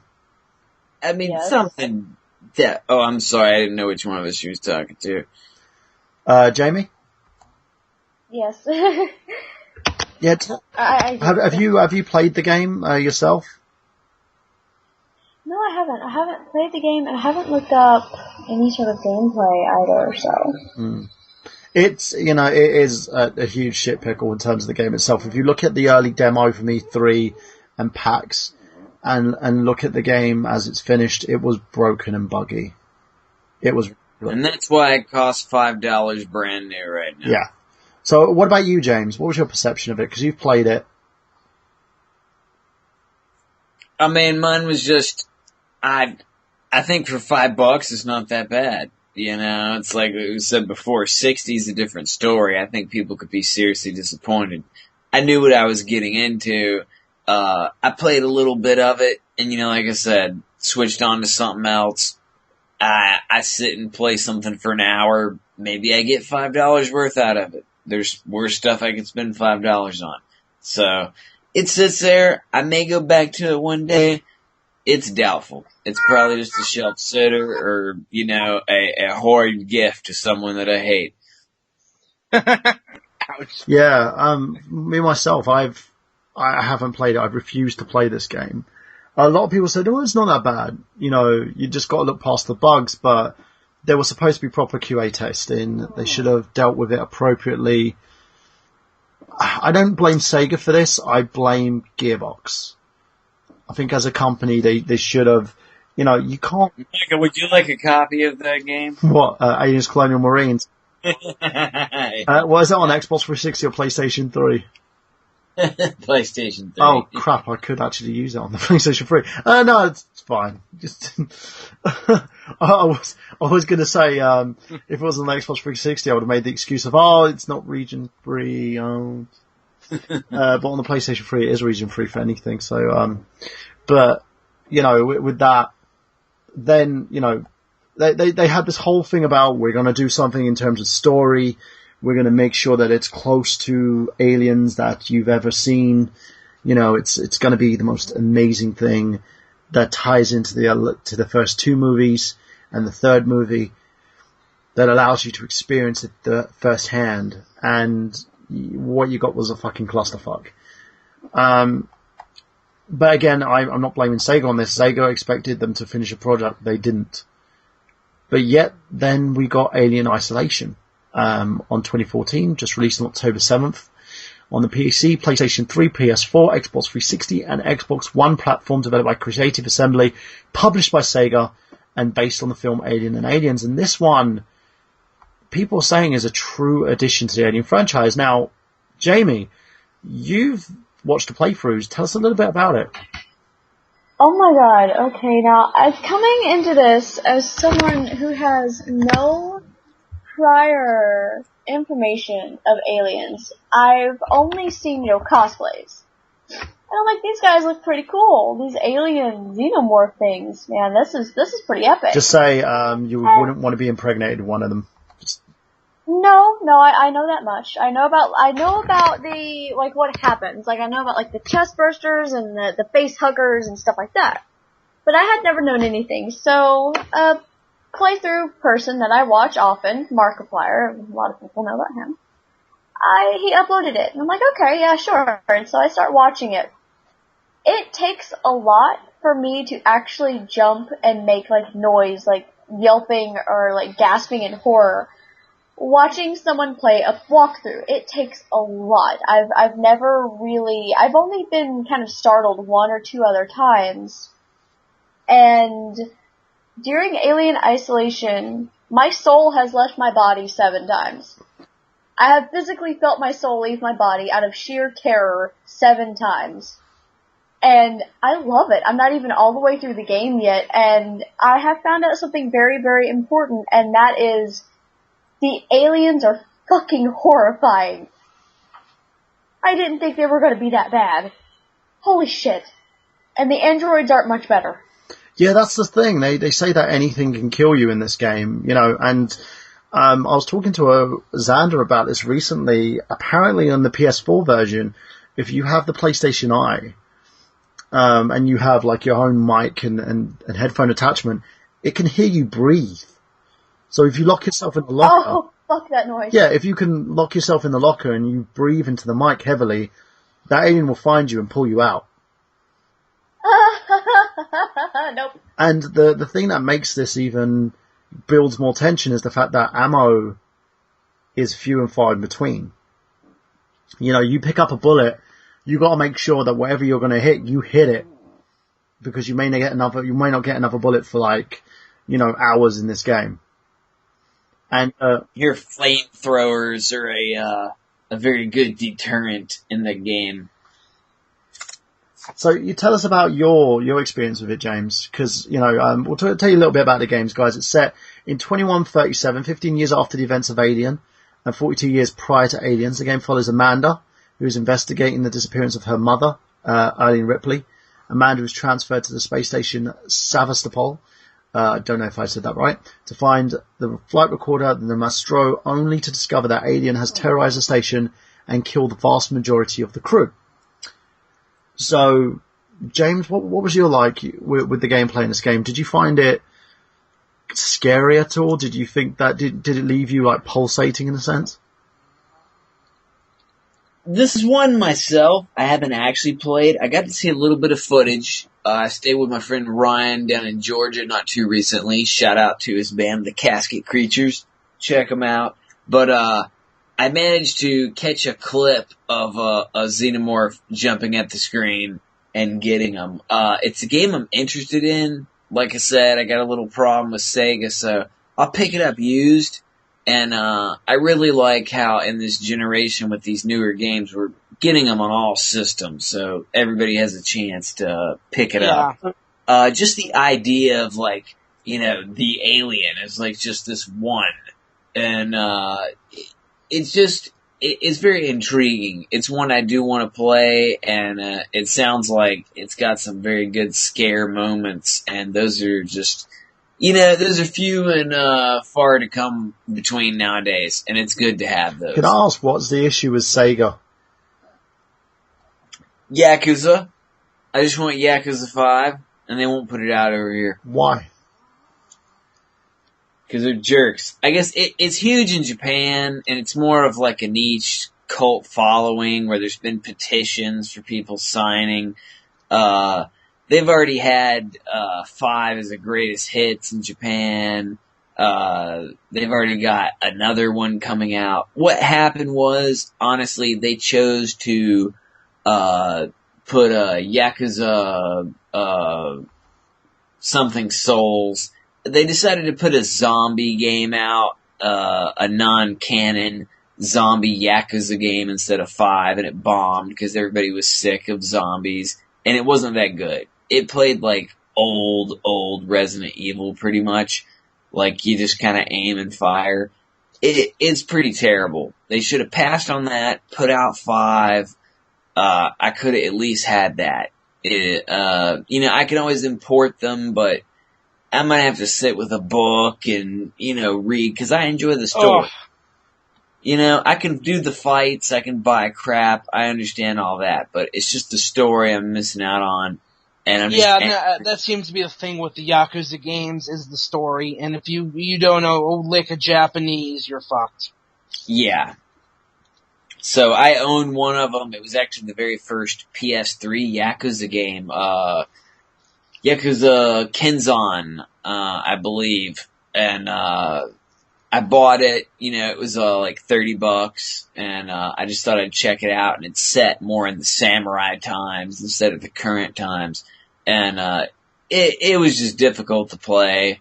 I will probably buy the, 5 and, 6 and whatever versions come out just for the collection, but, those may be the only new, and I'll probably try to buy those used too, cause I'm just mad.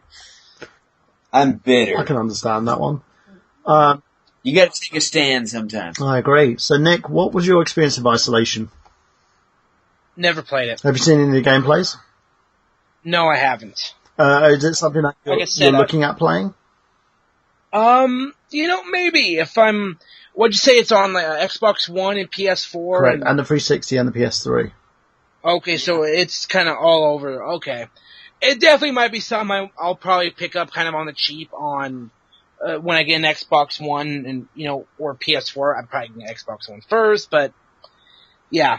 It might be something I might pick up on the cheap, but at, full retail price when I'm not into the series, probably not. So what about, yourself, Jamie? Going through it at the moment, do you see the game as something that's, like the better kind of survival horror type games?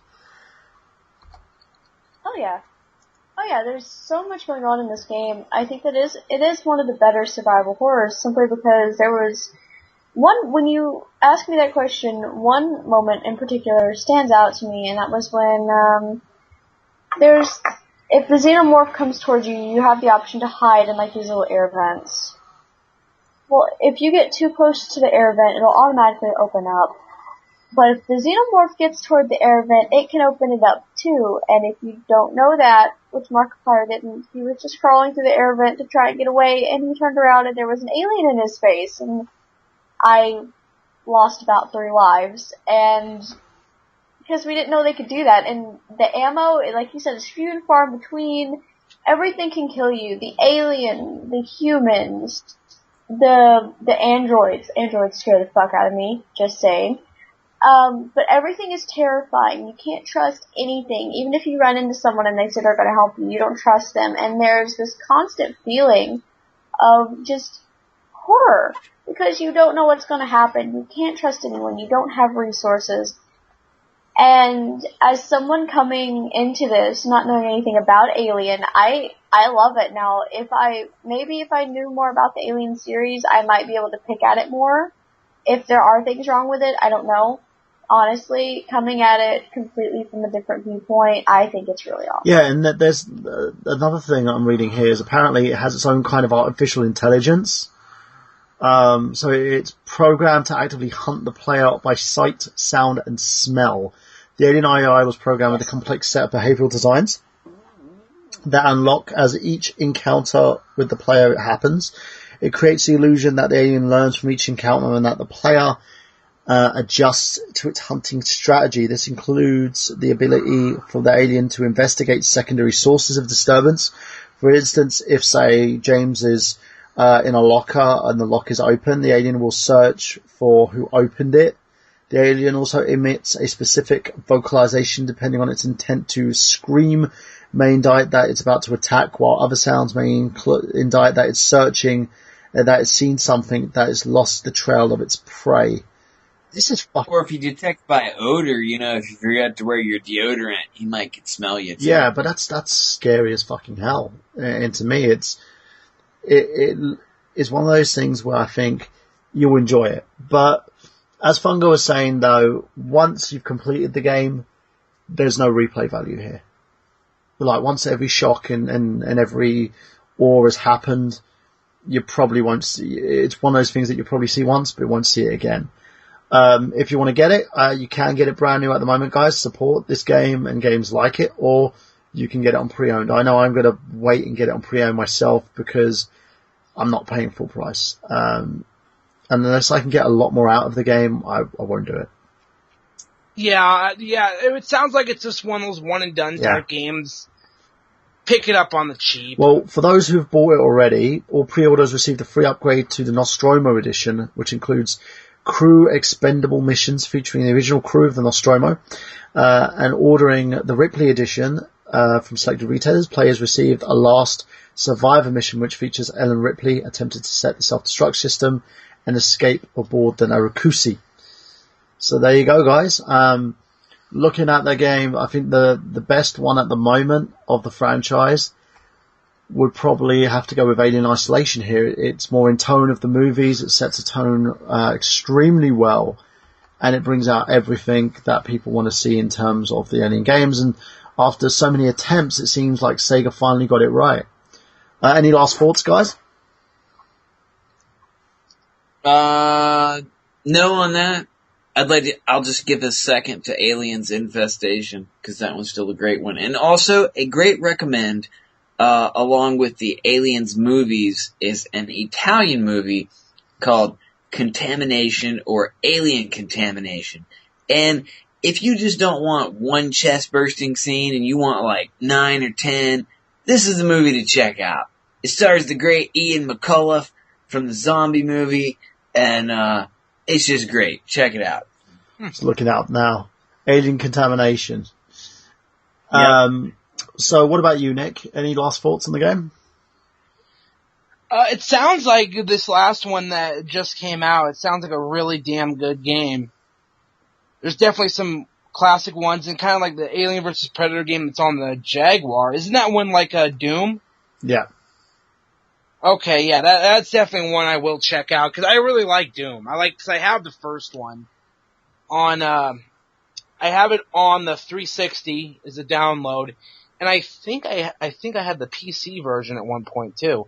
I don't know if I still have it installed anywhere, but yeah, Doom's awesome, so. And what about yourself, Jamie? Out of all the games we talked tonight, do you think Isolation kind of sets the tone for what we want to see in future games in the franchise? I think so, yes. I can't wait to finish the walkthrough. I am just on the edge of my seat watching Alien Isolation. I'm actually a lot more interested in watching it than I am The Evil Within after seeing after seeing 40 minutes of The Evil Within. I'm more interested in seeing the rest of Alien Isolation. I don't know, I can't wait to see where the story goes. This is really interesting to me. After I watch this game, I will be going to the local used movie store and picking up the Alien movies to watch, because this has really, really got me interested in the entire story. Make sure Colin's there with you, because there's a lot of scares. Even me being at the age of 32, I still get scared by that movie, which is a good thing. I'm going to force him to be scared with me, don't worry. He can't get out of this. So there we go, guys. Now, as we move on from the show, we're going to add a nice little segment here, which is What Are You Playing? Kind of in common with the Excess Gaming Podcast, and due to the fact we've got James here today, we might as well bring it out. So, James, what are you playing? I was playing Legends of the Diamond. It's like SNK All-Stars with old people. I've played a little bit of course, Evil Within, and, man, what else did I play? Been kicking some Nintendo games, Base Wars. Played a little bit of that last night. If you like baseball and robots, that is the game for you. And, I played a little bit of Darkman on the NES. It's very horrible. And, let's see, what else was there? I played Tecmo Baseball, because I had, Tecmo Super Bowl, or Tecmo Bowl was always the greatest thing in the world. And this is a very odd game, because when you bat from the pitcher's angle, like the pitcher's view, and it's very hard to hit the ball. So, I stick with the Base Wars. And, other than that, just some other old crap. Some Pac-Land on Famicom, and some Goonies 1 on Famicom. Okay, Alien. That's about it. Nick, what about yourself? I just besides my addiction to WWE Supercard, A little bit of that NBA 2K one, not as much though. Family Guy Quest for stuff on mobile. I actually went through and I rebeat the 3D Classics version of Kid Icarus. Ooh. Which is an enjoyable game. I like it. The 3DS version. Right, the 3D Classic. So it's got the... It's kind of like just like a 3D overview of the original. Right, and then there's backgrounds in there instead of like the black screen. There's a little artwork in there that kind of go, which is cool. It's an enjoyable game. They added some stuff in there. The 3D, it's like weird with some of these 3D games, the classics. Like either the 3D, I can have it up full blast and it doesn't, bug me. Kind of tell it's there, but it's not, overpowering. And then there's a game like Xevious where the 3D is absolutely overpowering, and I got to scale that down. So it's just one of those functions. Mine usually just stays off. So I have it on full. The 3D usually doesn't bother me. Like most of the games I've played on it, the 3D really isn't that much of a factor. So it seems like it could be cool. I kind of got like 1.5 eye, so it just doesn't really work for me. what about yourself, Jamie? What are you playing? I recently started Fallout New Vegas, actually.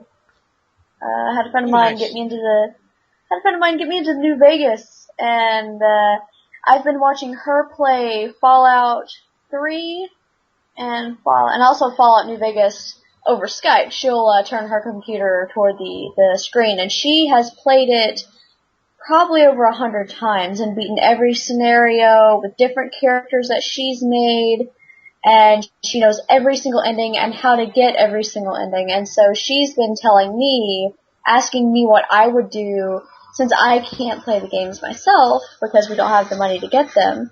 She's been asking me what choices I would pick and picking for me. And so I've been kind of getting into New Vegas, and I really, really like it. I can't wait. I haven't picked up New Vegas in a while. I need to redo that simply because I haven't gotten very far. But yeah, so far it's pretty cool. I really like New Vegas. I can't wait to kind of get farther into it. And last but not least, myself, I'm playing Destiny. I've been leveling up in terms of my review with Rob Mann coming this Sunday, hoping to release it this Sunday. And Rob Mann, who's at the Portland Retro Gaming Expo with Bill Eisenberg, aka Omega Sin, Johnny Millennium, and also I believe he met Brent Floss. They look like twins. It's hilarious. Yeah, I know Gamster's up there too, and it's like everyone's up there. It just sucks for me because I haven't had the money, and I live I'd say about 12 hours from Is Portland in Canada, or is Portland over in the United States? Oregon. Portland, Oregon, yep. Yeah, it's in Oregon. It's about hour and a half from Corvallis, where my buddy Ty went to college. Oh, cool. So there you go, guys. If you're in Portland and you're at the Gaming Expo, make sure you say hi to Rob Mann and Johnny and everybody, and point out the fact that him and Brent Floss look alike, because it's weird. Well, with Rob Mann with his beard, he looks like Eric Rowan. He does, doesn't he? Oh, by the way, guys, if you want to support Rob, we still have the Buy Rob Mann's Beard t-shirts. I need to order one of those. It's awesome. I'm getting my t-shirt soon. And just last but not least, I've just found something extremely disturbing being posted on Facebook. There's a Super Mario porn parody. Oh my god! Yeah, I've seen that before. It's aimed at a niche market. Is it newer or who wanted to see Bowser, Donkey Kong, and Yoshi have a three-way. Enjoy yourself. I don't know if I saw Why would you want to see Bowser, Donkey Kong, and Yoshi have a freeway? Why is this a porn? Enjoy yourselves, you fucking... I saw Mario, Luigi, and Peach. This is an actual porn parody. I want you guys to know that of course my boyfriend only hears my side of things because it won't load different things. So he literally just heard me say this, and he's now really disturbed and really confused. Yeah, I just saw this and I was just like, why is there a trailer for Super Mario porn parody on here? Oh my god. And I am kind of... That sounds like we could get a fucking lesbian makeout scene with Daisy and Peach. Fucking hell. I am kind fucking hell. God I am freaked out and yet curious. My childhood has kind of been raped by this, but I kind of want to see it. Oh my god. I might search for it. So there you go, ladies and gents. Don't do it, Burhan. Don't do it. I might do. It might be like staring into the sun. I might go blind. So on that note, let's promote our YouTube channels. James, what is it that you do, and tell everybody where they can find you?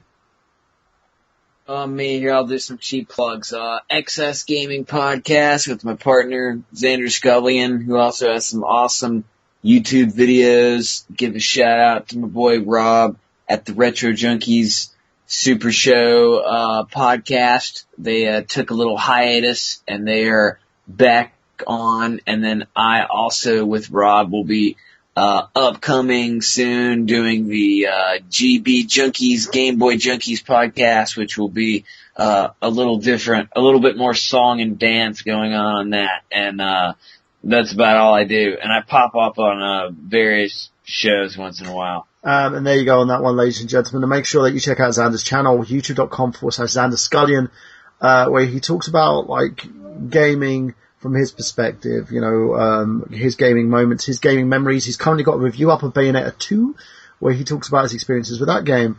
And there are some funny jokes that will probably offend Anita Sarkeesian in them, including Dadass, and, and the game starts with a booty shot. I love Xander to pieces, and it's a funny Let's Play that he has.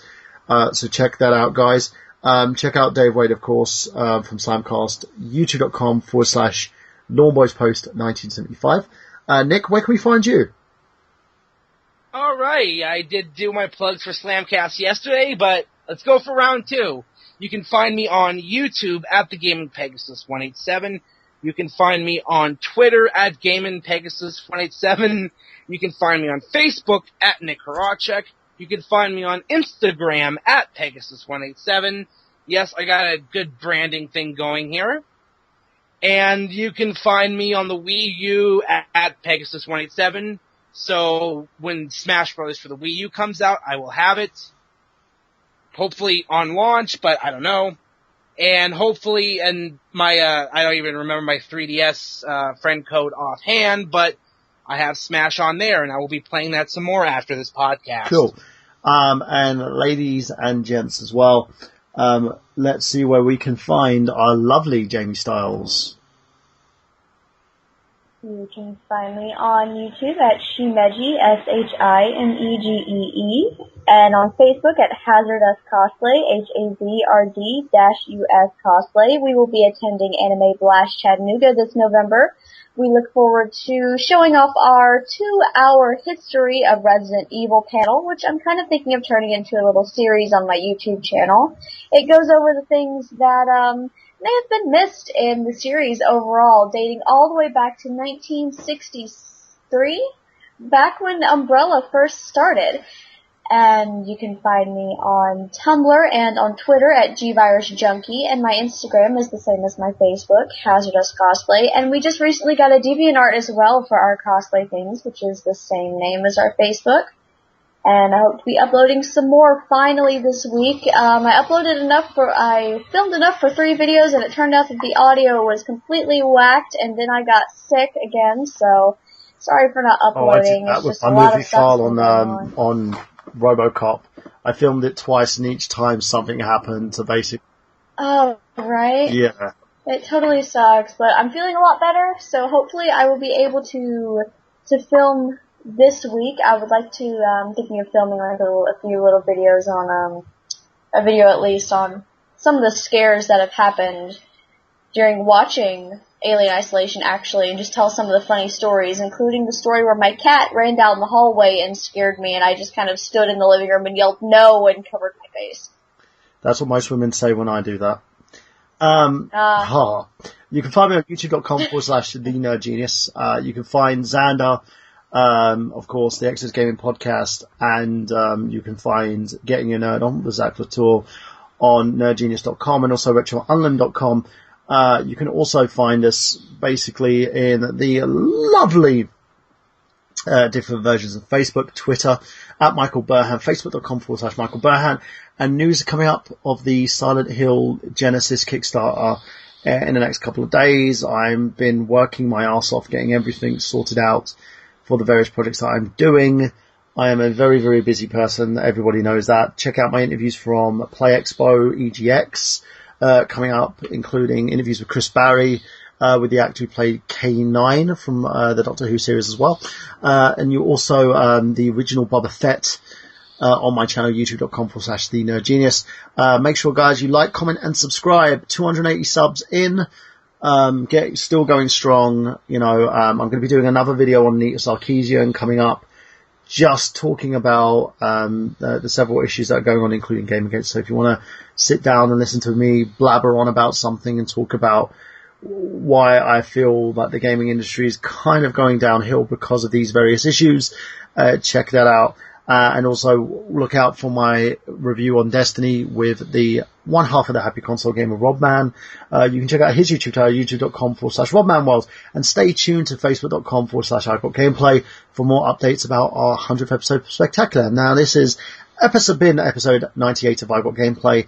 My name is Michael Burhan. For Nick Horaceck, for Jamie Stiles, for James Gruesome, for Xander Scully, and also for Nina Kasky, who hasn't been with us today. For everybody that listens to us, just remember that we've got gameplay. Have you?